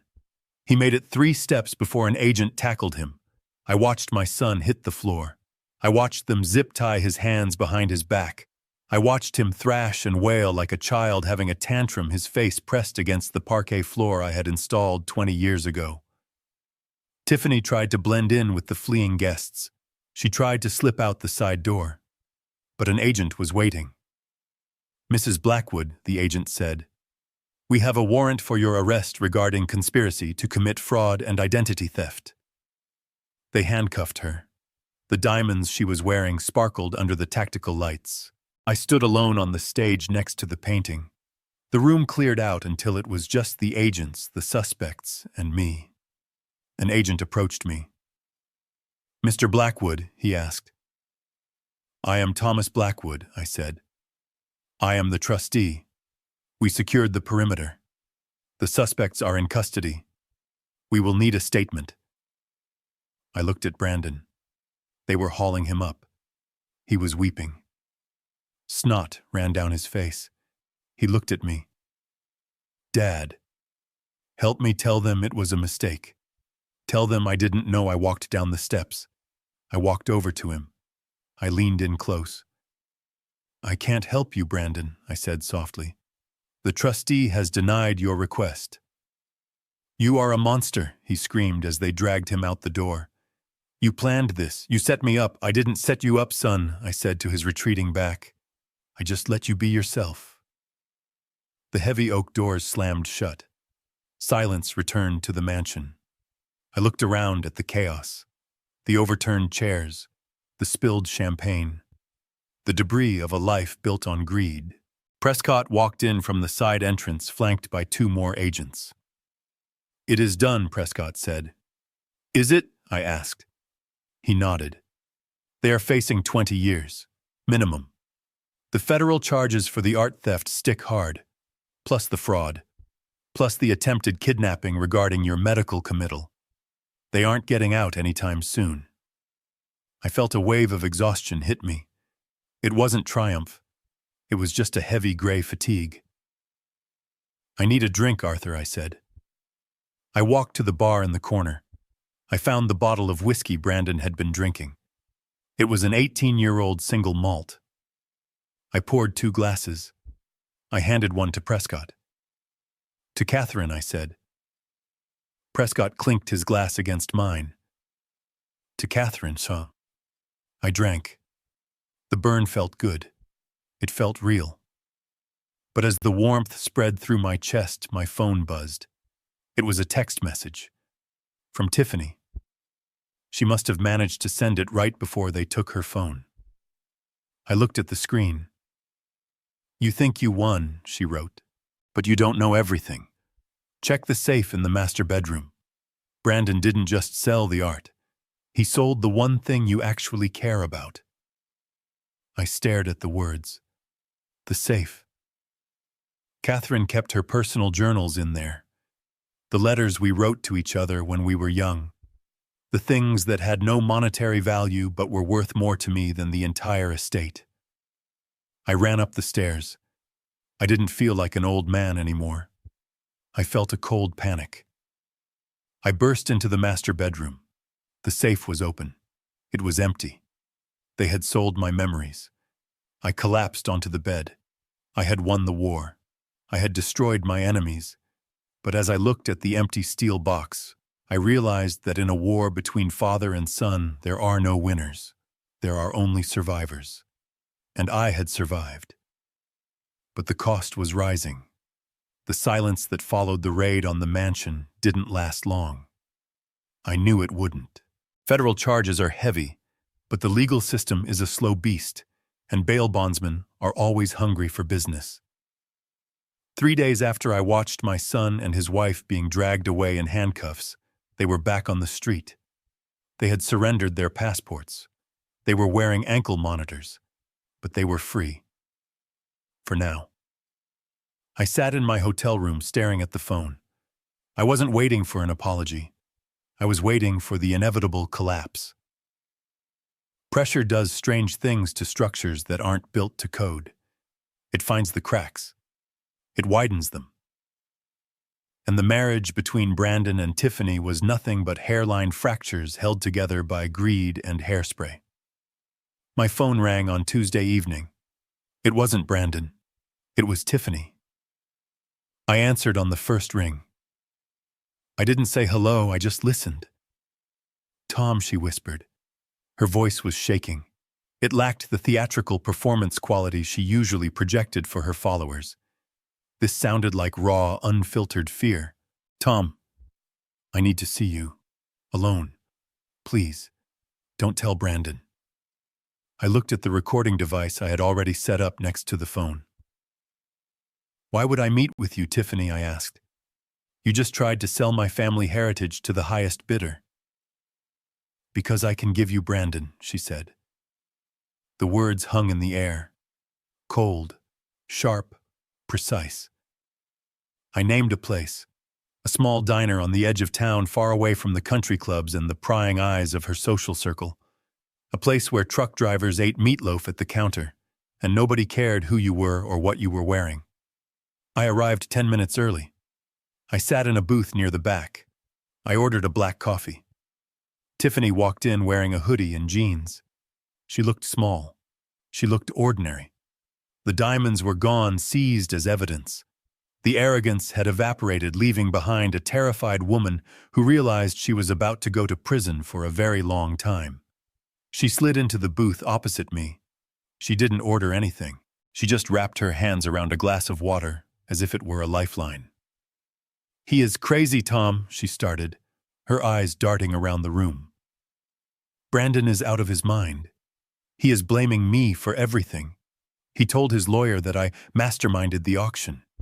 He is trying to set me up." I took a sip of coffee. I didn't say anything. I let the silence stretch. In my years negotiating contracts with steel unions, I learned that if you stay quiet long enough, the other person will fill the void with the truth. "I didn't know about the forgery," she said, the words tumbling out now. "I didn't know he signed your name on the loan documents. I thought he had permission. I thought he was handling the trust legitimately. I was just a wife supporting her husband." It was a lie. I knew it was a lie. I had the recordings of her planning the mental capacity hearing. I knew she was the architect of half their schemes. But I nodded slowly. "Go on," I said. "I can testify," she whispered, leaning across the greasy table. "I can tell the feds everything. I know where he hid the cash from the first few sales. I know about the offshore accounts he tried to open. I can give them a roadmap to bury him." "And what do you want in return, Tiffany?" I asked. "I want out," she said. "I want you to talk to the prosecutor. Tell them I cooperated. Help me get a plea deal. And—" She hesitated. The greed was still there, lurking behind the fear like a cockroach in the walls. "And I need money," she said. "Just enough to start over. 50,000. That is nothing to you now. You have millions. Give me 50,000 and I will hand you your son on a silver platter." I looked at her. I looked at this woman who had sworn to love and cherish my son. This woman who had lived in my house, eaten at my table, and called me dad when she wanted a new car. She was selling her husband for the price of a mid-range sedan. "You are offering to destroy Brandon to save yourself," I clarified. "You are offering to send the man you married to federal prison so you can avoid consequences." "He is going to prison anyway," she snapped, her voice rising. "Why should I go down with him? He is a loser, Tom. You know he is. He never earned a dime in his life. He gambled away our future. He dragged me into this mess. I am a victim here." I reached into my pocket. I pulled out my phone. I placed it on the table, screen down. "Is that your final offer?" I asked. "You trade Brandon for 50,000 and a good word with the DA." "Yes," she said. "Yes. Just give me the money." I picked up my phone. I stopped the recording app. "I didn't bring any money, Tiffany," I said. Her face fell. "What you said?" I didn't say anything, I corrected her. I just listened. And I think I have heard enough. I stood up. I threw a $5 bill on the table for the coffee. "You are a witness, Tom," she hissed, grabbing my sleeve. "You heard me? We had a deal." "We didn't have a deal," I said, pulling my arm away. "We had a conversation. And now I am going to share that conversation with the only other person who needs to hear it. I walked out of the diner. The night air felt clean compared to the atmosphere inside that booth. I sat in my car. I opened the audio file. I edited it quickly, cutting out the dead air, leaving only her voice, her betrayal, her price tag. I saved the file. I opened my messages. I found Brandon's contact.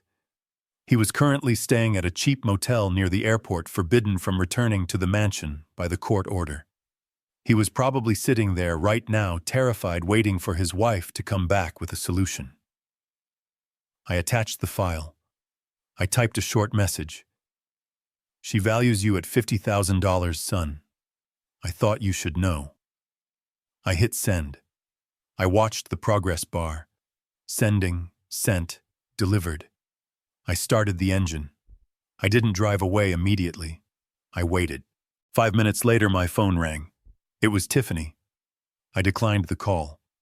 Then a text came in from Brandon. It was just a string of incoherent curses. Then a second text. She is dead to me. I put the phone down.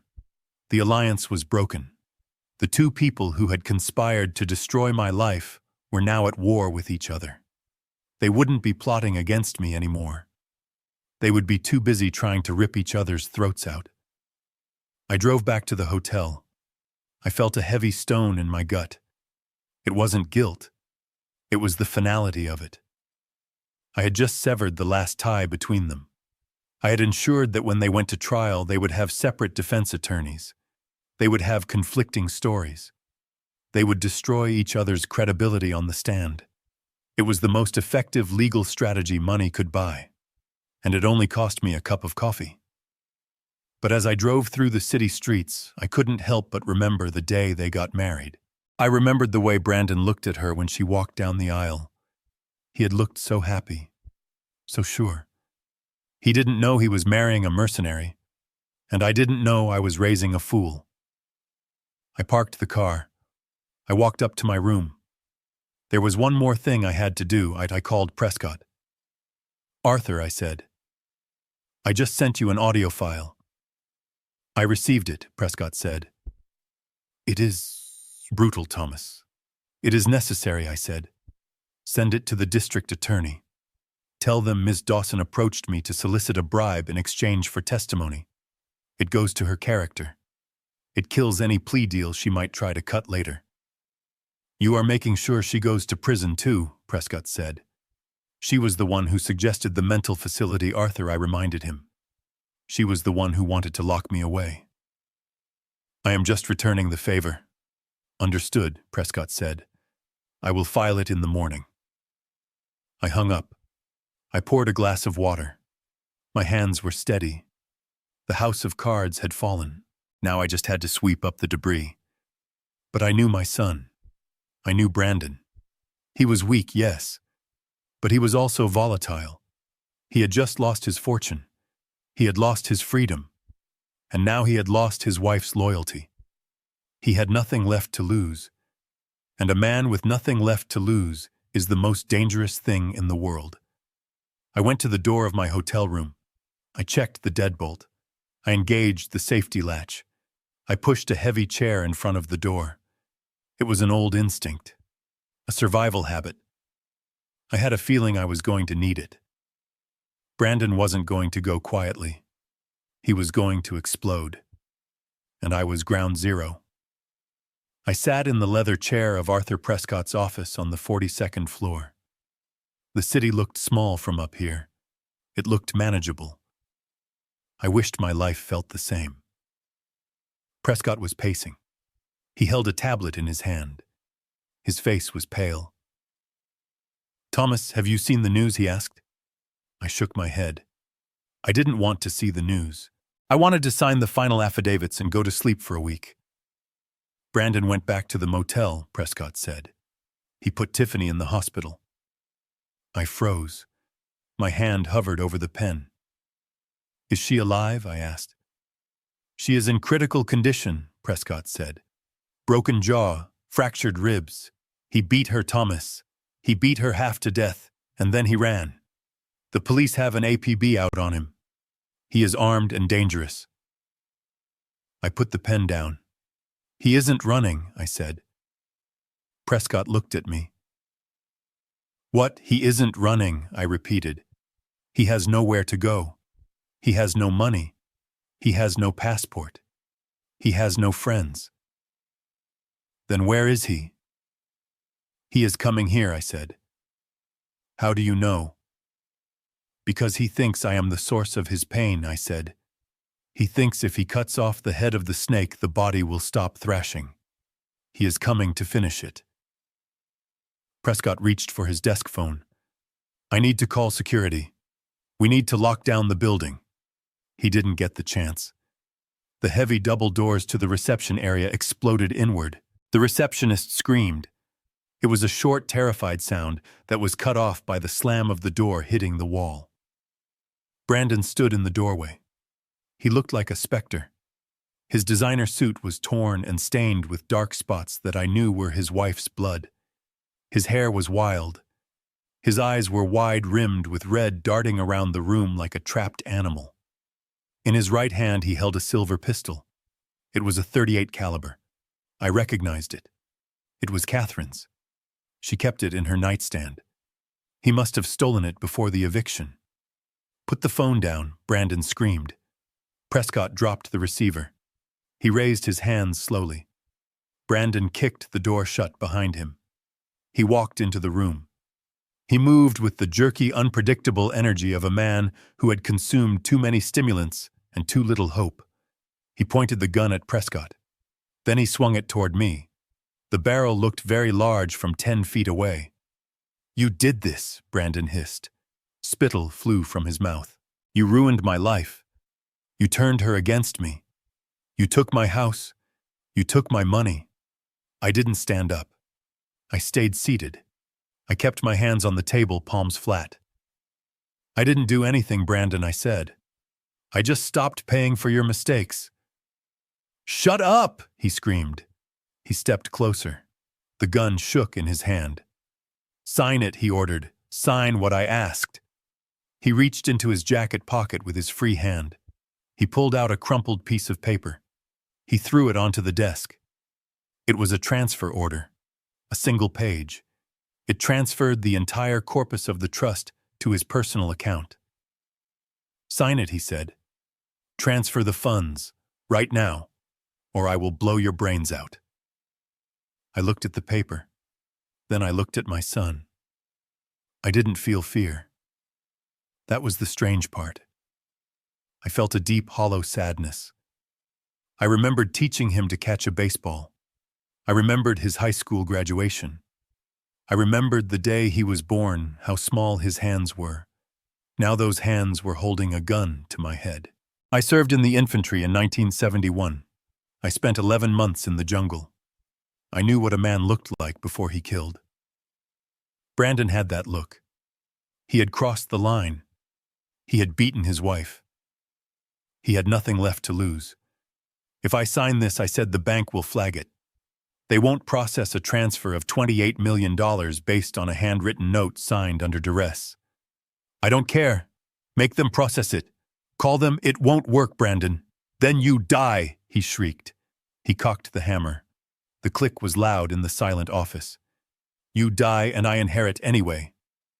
That is how it works. You are the trustee. If you die, the beneficiary gets the assets. I looked at Prescott. He was sweating. He was looking at the silent alarm button under his desk. I gave him a tiny shake of my head. Don't touch it. Not yet. You are wrong, son, I said. I picked up the leather binder that sat on the desk. You never read the will, I said. You listened to the numbers. You listened to the property values, but you didn't read the bylaws. I opened the binder. I turned to the very last page. Clause 14. I said. What? Brandon yelled. Stop stalling, Clause 14. I repeated. Catherine called it the Doomsday Clause. I turned the book so he could see it.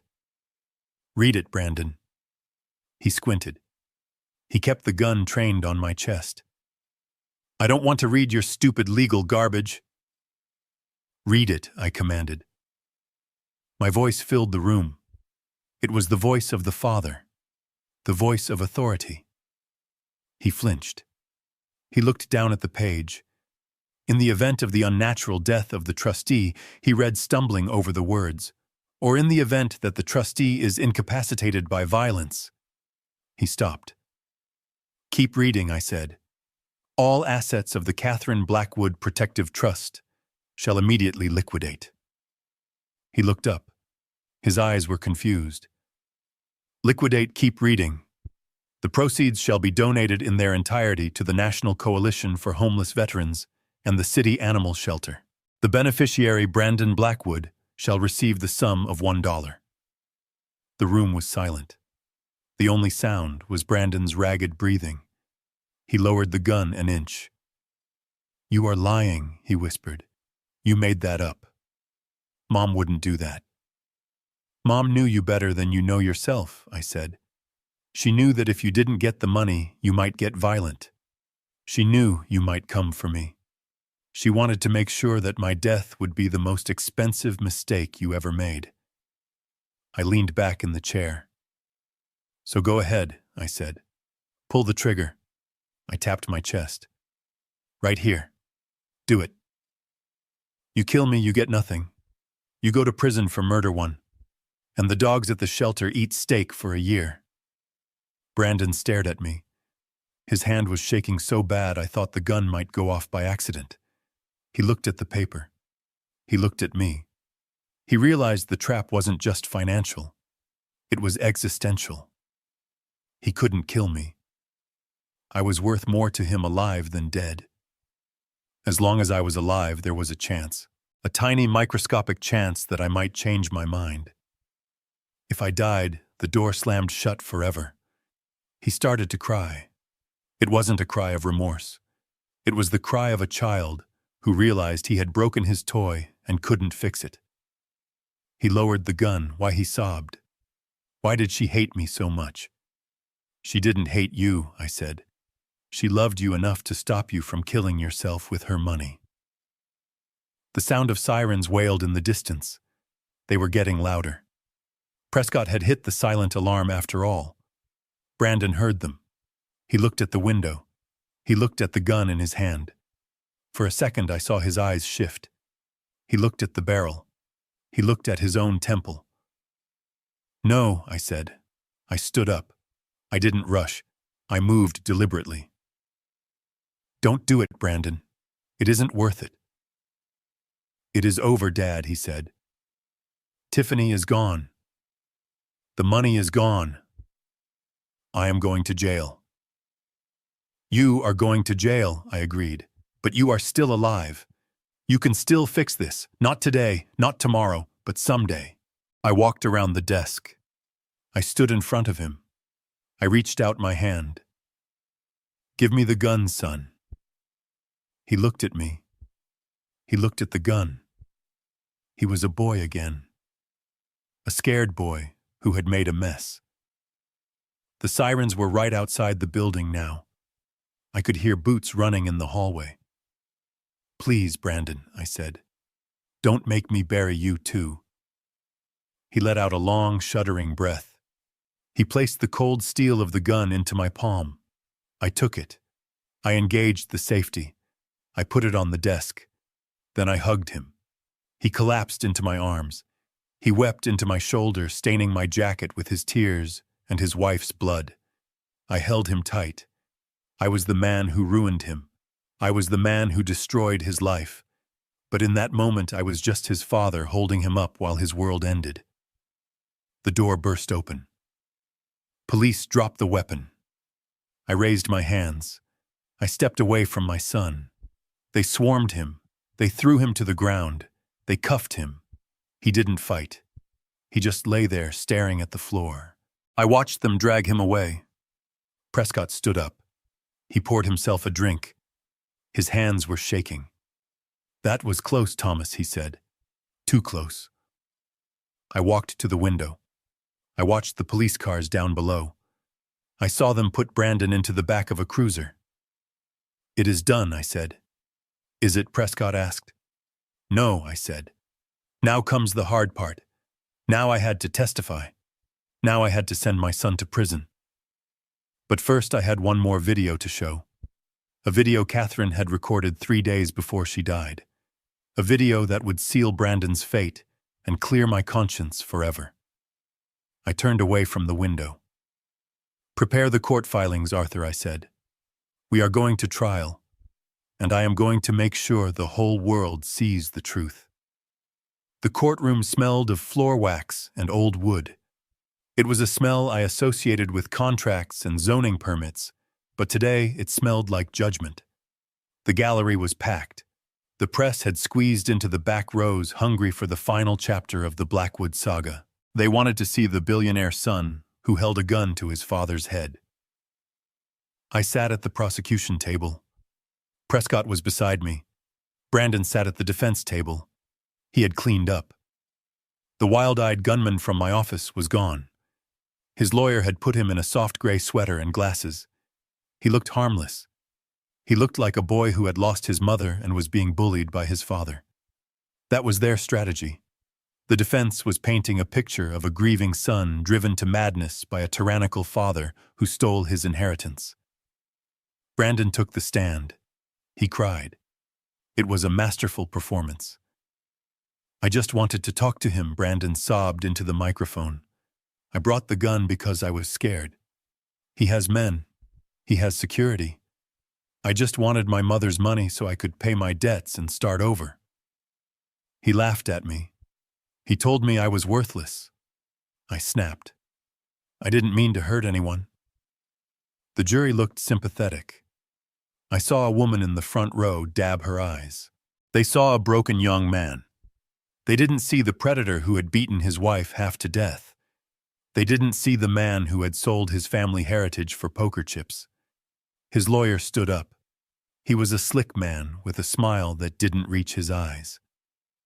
Mr. Blackwood, the lawyer asked Brandon, did your father ever offer to help you with your grief, or did he only use the trust to control you? He used it to control me, Brandon whispered. He always hated that Mom loved me more. He wanted to punish me for being her favorite. The lawyer turned to the jury.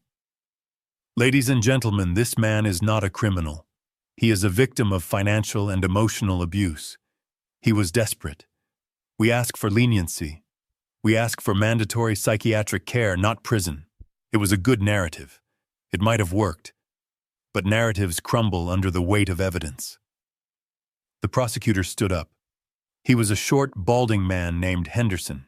He didn't look impressive, but he was a pit bull. Your Honor, Henderson said. The prosecution calls Thomas Blackwood to the stand. I walked to the witness box. I swore on the Bible. I sat down. I looked at my son. He wouldn't meet my eyes. He was looking at the table, playing with a pen, confident that his sob story had landed. Mr. Blackwood, Henderson asked, your son claims you withheld the inheritance out of spite. Is that true? No, I said. My voice was steady. I withheld the inheritance because I was following the instructions of the deceased. The defense lawyer jumped up. Objection, hearsay. The deceased cannot testify to her instructions beyond the written will. I looked at the judge. Actually, I said, she can. The courtroom went quiet. I reached into my jacket pocket. I pulled out a small encrypted flash drive. It was the item I had retrieved from the safe deposit box at the bank the morning after the raid. It wasn't the letters. It was the backup. Catherine believed in redundancy. She knew safes could be cracked. She knew mansions could be looted. She left this drive with instructions to be played only if Brandon ever tried to contest the will or harm the family. Your Honor, I said, I have digital evidence. A video statement recorded by Catherine Blackwood 48 hours before her death. It was authenticated by her private notary and sealed until this moment. The judge looked at the defense lawyer. The lawyer looked nervous. I will allow it, the judge said. The bailiff took the drive. He plugged it into the courtroom's media system. A large screen descended from the ceiling. The lights dimmed. The screen flickered to life. Catherine appeared. She was sitting in her favorite armchair in the library. She looked frail. Her skin was pale, almost translucent. She was hooked up to an oxygen tank. But her eyes were sharp. They were the eyes of the woman who had built an empire. She looked directly into the camera. "My name is Catherine Blackwood," she said. Her voice was raspy but clear. "Today is October 14th. If you are watching this, I am dead. And if you are watching this, it means my son Brandon has done something terrible." Brandon looked up at the screen. His face went white. "Brandon," Catherine said from the grave. "I know." She paused. The silence in the courtroom was absolute. "I know you switched my heart medication," she said. A gasp ripped through the gallery. The jury leaned forward. Brandon stopped breathing. "I know you replaced my pills with sugar tablets," Catherine continued. "I tasted them 3 weeks ago. I didn't tell you. I didn't tell the police. Because you are my son, and I didn't want you to die in prison for murder." She took a breath, the oxygen machine hissing in the background. "I hired a private lab to test them. I have the report. It is with my lawyer.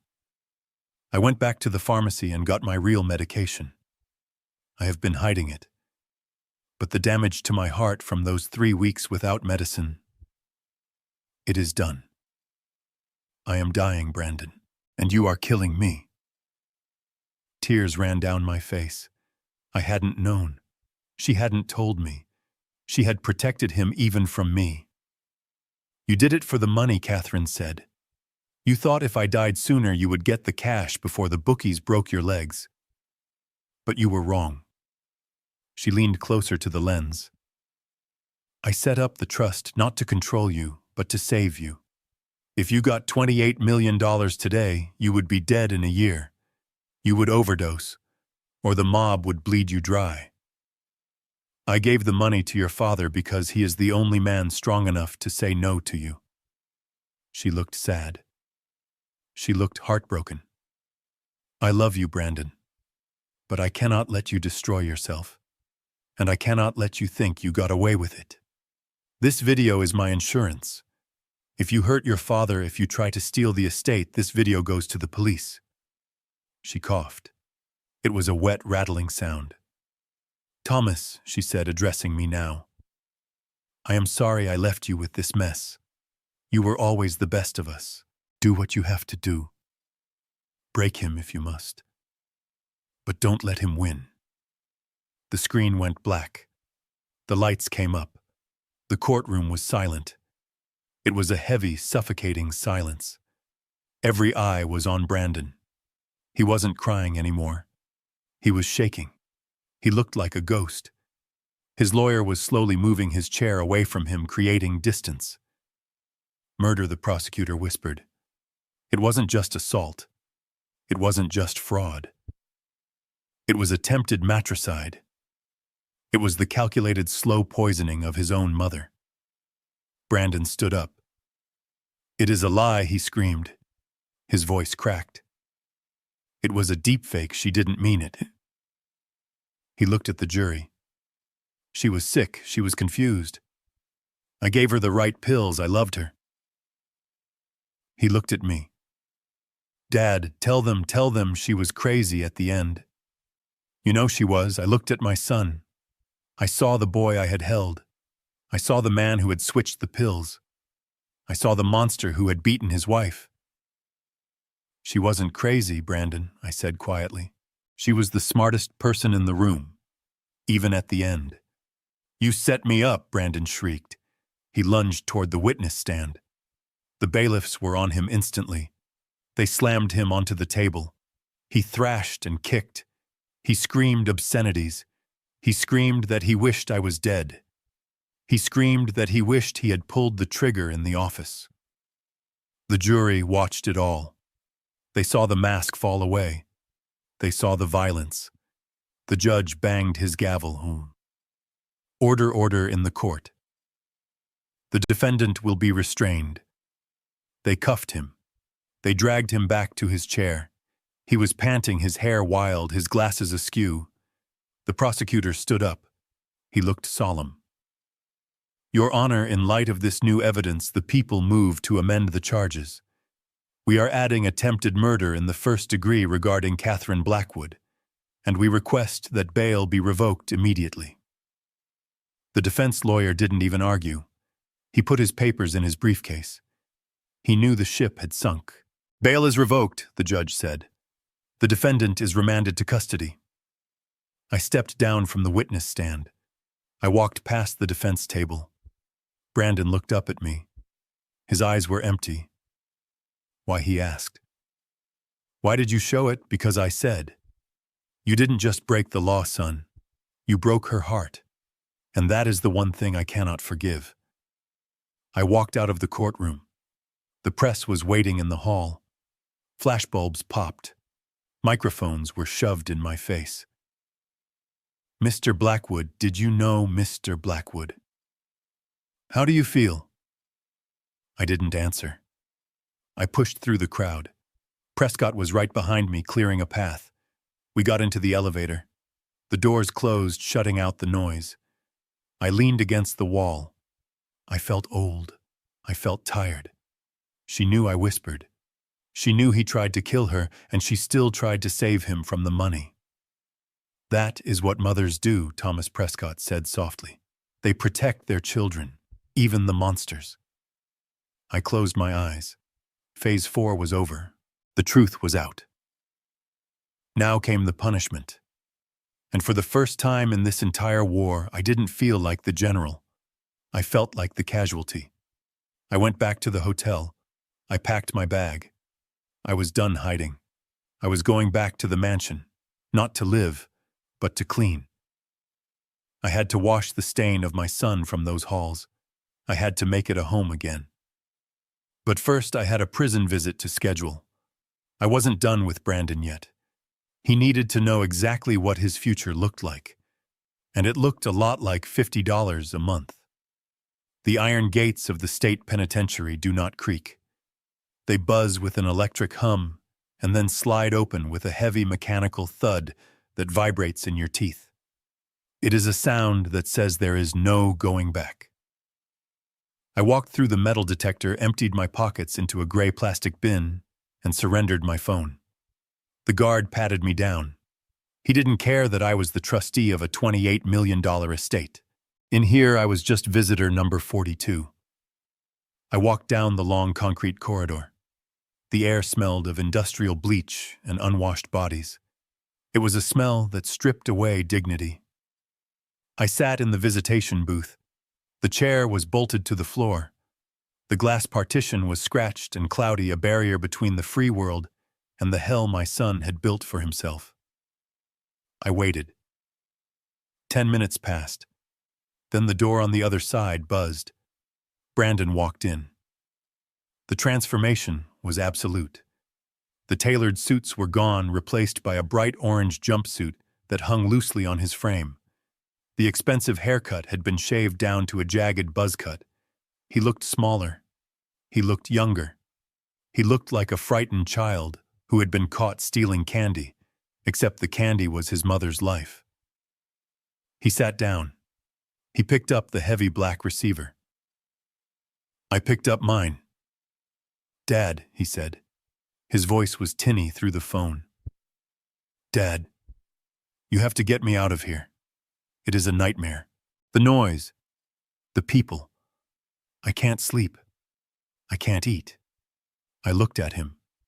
I didn't feel the urge to comfort him. I felt a cold, clinical observation. You were sentenced to 15 years, Brandon, I said.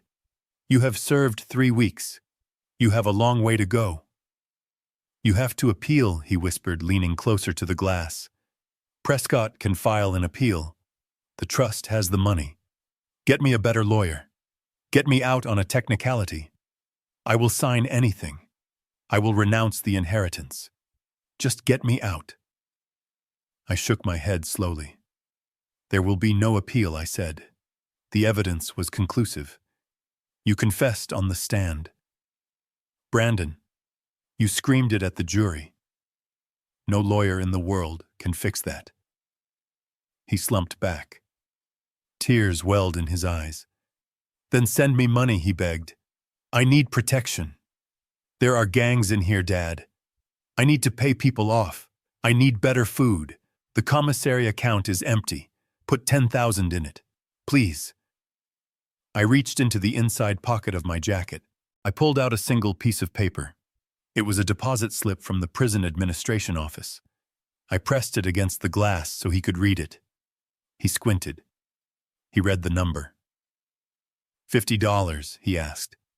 His voice cracked. $50. Is this a joke? It is not a joke, I said. It is your allowance.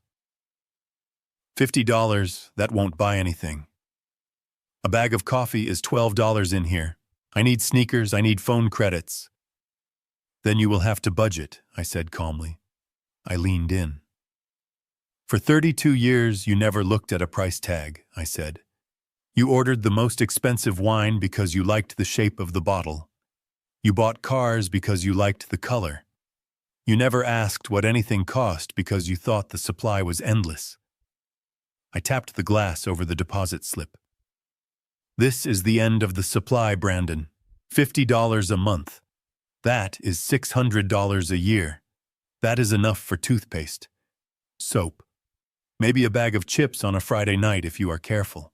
You are torturing me, he hissed. You are enjoying this. You are sitting there with your millions and watching me rot. I am teaching you, I said. I am teaching you the lesson I should have taught you when you were 12. I am teaching you the value of $1. I put the paper away. If you want more money, I continued, I suggest you get a job. I hear the laundry pays 12 cents an hour.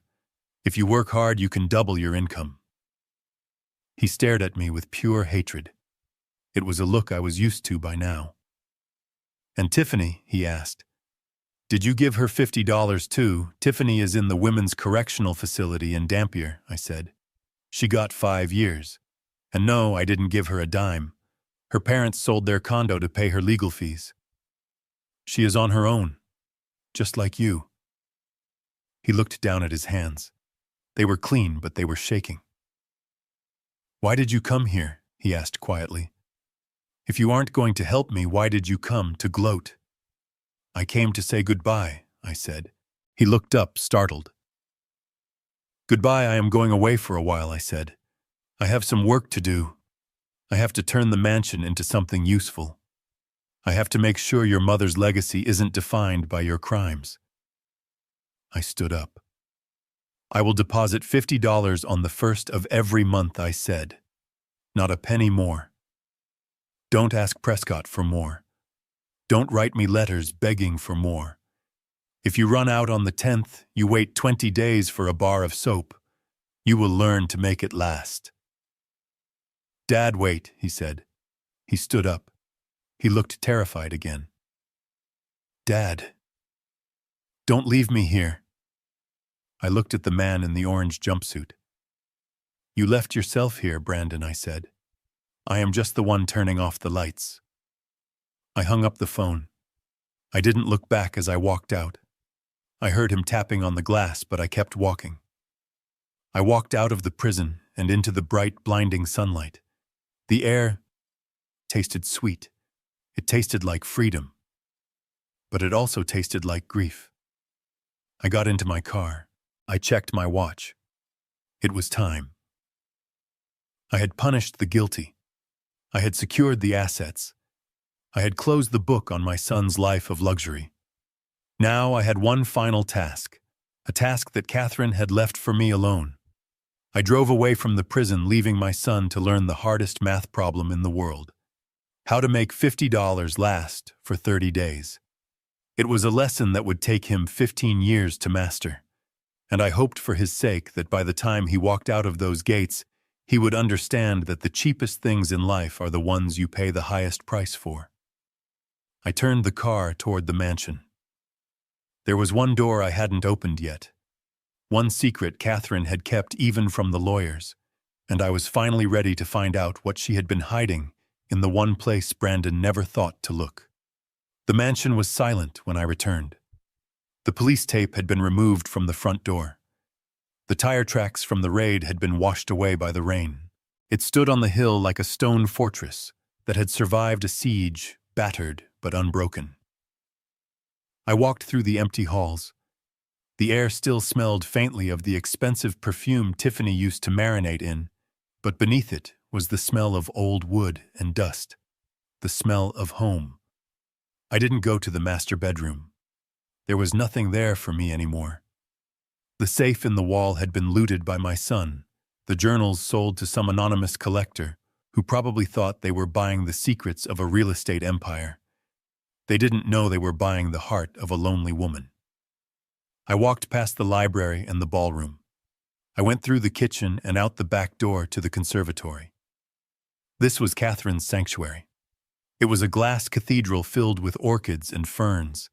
It was humid and warm-smelling of earth and life. Brandon never came in here. He called it the jungle. He hated the humidity because it messed up his hair. He hated the dirt because it stained his Italian loafers. That was why she hid it here. I walked to the back of the room to a large potting bench made of heavy teak. It looked solid. It looked permanent. I knelt on the flagstone floor. I reached under the bench and felt for the knot in the wood that wasn't a knot. I pressed it. A small panel in the stone floor clicked and popped up. It wasn't a digital safe. It wasn't high-tech. It was a mechanical floor safe installed in the foundation 40 years ago before we made our first million. Before the world knew the name Blackwood. Only 2 people knew it existed. Catherine and me. I spun the dial. Left to 24. Right to 8. Left to 10. Our wedding date. The tumblers clicked. The heavy steel door swung open. I held my breath. Part of me feared it would be empty, that Brandon's greed had somehow found even this deep berry. But it was full. There were no stacks of cash. There were no diamonds. Catherine knew those things were just cold metal and paper. Inside were 2 stacks of envelopes tied with blue ribbon and a large rolled-up tube of architectural drawings. I lifted the letters out first. My hands trembled. The paper was high-quality, heavy cream stationery. I recognized the handwriting immediately. It was elegant, sharp, decisive. I opened the first one. It was dated 10 years ago, the week after our divorce was finalized. My dearest Tom, it began. I sat back against the potting bench, heedless of the dirt on my suit pants. I read 10 years of silence. She wrote about the day the judge signed the papers. She wrote about how much she hated the empty side of the bed. She wrote about the business deals she made not for the money, but to keep her mind off the fact that she had sent the only man she ever loved away to protect him from her enemies. I sat in the apartment today and watched you fix the toaster, she wrote in a letter dated 3 years ago. You looked so happy, just tinkering. I wanted to tell you to come home. I wanted to tell you the lawsuits were settled. But I looked at Brandon and I saw how he looked at the money. I knew if we got back together, he would drain us both. I have to protect the legacy, Tom, even if it means being lonely. Tears fell onto the paper. I wiped them away quickly. I didn't want to stain her words. She hadn't just protected the money. She had protected me. She stayed in the gilded cage so I could live a simple, peaceful life away from the sharks and the lawsuits and the constant hunger of our son. I put the letters down gently. I picked up the rolled tube. I pulled the cap off and slid out the drawings. I unrolled them on the floor. They were blueprints. I am an engineer. I know how to read a plan. I saw the structural lines, the load-bearing walls, the flow of the rooms. It was this house, the mansion. But it was different. The ballroom was labeled dining hall. The library was labeled learning center. The bedrooms were subdivided into smaller dormitory-style suites. At the bottom of the page in her bold architectural script was the title of the project: The Catherine and Thomas Blackwood Center for Crisis Intervention. I stared at the name. She didn't want the house to be a museum. She didn't want it to be a trophy for Brandon to sell. She wanted it to be a shelter. I found a note clipped to the last page of the blueprints. Tom, it read, if you are seeing this, I didn't get to finish it. I spent my life building towers for rich people. I want my final act to be building a home for people who have none. Brandon will never understand this. He sees the walls as gold. You see them as shelter. Take the money, Tom. Take the $28 million and gut this place. Rip out the silk wallpaper, sell the chandeliers, turn my vanity into something that matters. Build it for me. Build it for us. Love, Cat. I sat in the humid silence of the conservatory. I looked at the plans. I saw the vision. I saw the cafeteria where the auction had been. I saw the classrooms where the jewelry had been displayed. I understood now. The trust wasn't just a lockbox. It was a war chest for a construction project. She had left me the money not to hoard, but to build. I rolled up the plans. I placed the letters back in the safe. I would keep them there. They were the foundation. I stood up. My knees cracked. I felt the age in my bones. But I also felt a surge of energy I hadn't felt in a decade. I wasn't a retired old man anymore. I was a project manager, and I had a job to do. I walked out of the conservatory. I walked through the kitchen. I walked into the grand foyer. I looked at the crystal chandelier hanging above me. It was worth $50,000. I took out my phone. I called a contractor I used to work with, a man who knew how to swing a sledgehammer. Frank, I said when he answered. Oh, Tom. Is that you? I thought you were retired. I was, I said, but I have one last project. I need a crew. We are doing a remodel. What are we building? Frank asked.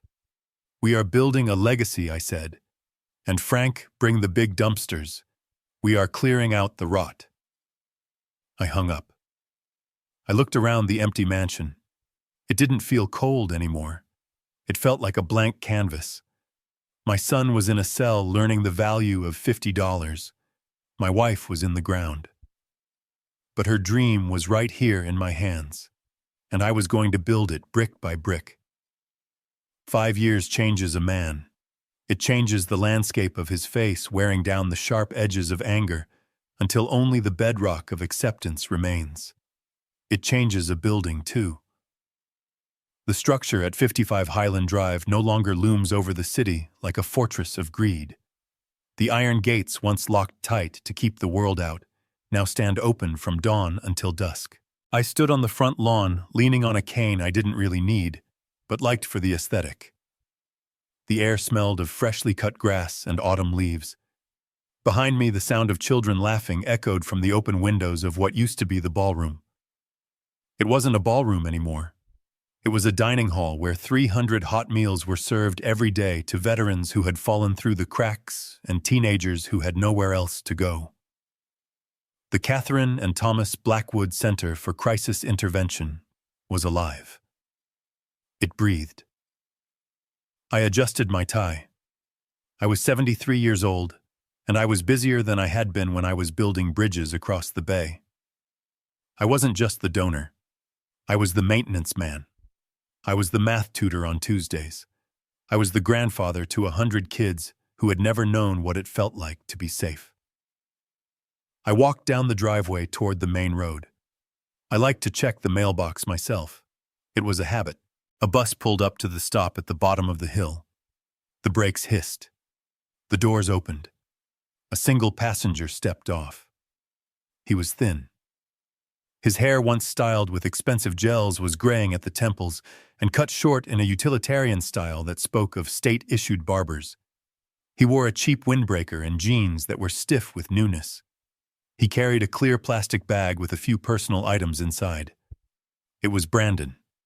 He had been granted parole after serving 5 years of his 15-year sentence. overcrowding, and good behavior. The prison system didn't want to pay for his meals anymore, even if they were bought with my $50 a month. I stood at the top of the driveway. He stood at the bottom. There was 100 yards of asphalt between us, but it felt like a canyon. He looked up at the house. He saw the new sign arching over the entrance. He saw the kids playing soccer on the lawn where he used to park his Porsche. He saw the life that had grown in the soil of his failure. Then he looked at me. I didn't move. I didn't wave. I didn't feel the old anger rising in my chest. I didn't feel the urge to yell or to lecture. I just felt a quiet, distant pity. He took a step toward the gate. His hand twitched at his side. I could see the conflict in his eyes. He wanted to come up the hill.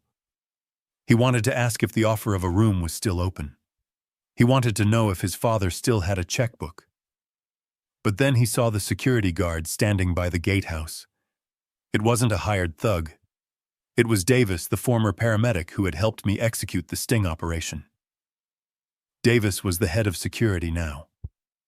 He crossed his arms and stared at Brandon. Brandon stopped. He looked back at me one last time. I saw him realize something in that moment. He realized that the man on the hill wasn't his bank account anymore. I wasn't his safety net. I was just a man who had built something good out of something bad. He realized that he didn't belong here, not because he was banned, but because he hadn't earned it.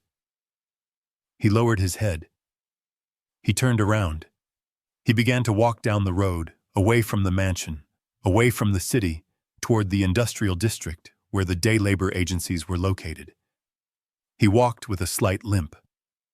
I watched him go until he was just a speck in the distance. He was starting from zero. He had $50 in his pocket and a criminal record. It was going to be a hard life. It was going to be a long life. But for the first time in 37 years, it was his life. He owned it. I turned back to the house. Prescott was walking out onto the porch. He had retired from law practice last year to run the foundation's board. "Who was that?" Prescott asked, squinting at the road. "Just a passerby," I said. "Just someone looking for direction." "Did he find it?" "I think so," I said. "I think he finally figured out which way is forward." I walked back up the steps. I went into the conservatory. It was still humid, still filled with orchids. It was my favorite room. I sat on the teak bench where I had found the letters 5 years ago. I looked up at the glass ceiling. The sun was setting, painting the sky in shades of violet and gold. It was quiet here. The good kind of quiet. The quiet of a job well done. "We did it, Kat," I whispered to the empty room. I pulled a small, worn photo from my pocket. It was a picture of us from 1975, standing in front of our first apartment. We looked young. We looked hungry. We looked happy. I kissed the photo and put it back. The dinner bell rang in the main hall. It was loud and joyous. It was the sound of hungry people about to be fed. I stood up. My knees didn't hurt today. I had work to do. There was a leak in the third-floor bathroom that needed an engineer's eye, and I had promised a 10-year-old boy I would teach him how to calculate the load-bearing capacity of a bridge made of popsicle sticks. I walked out of the conservatory and into the noise of my new life. I was Thomas Blackwood. I was 73 years old, and I was exactly where I was supposed to be. Home. I spent 40 years calculating load-bearing capacities for bridges, yet I almost failed to build a solid foundation for my own family. We gave Brandon everything except the struggle required to appreciate it. The hardest truth I learned is that sometimes true love looks like an eviction notice. You have to let your children fall so they can finally learn to stand on their own 2 feet. Money is merely a tool. In the hands of the greedy, it is a weapon of self-destruction. But in the hands of the purposeful, it becomes a shelter. True legacy isn't what you hoard, but what you build for others.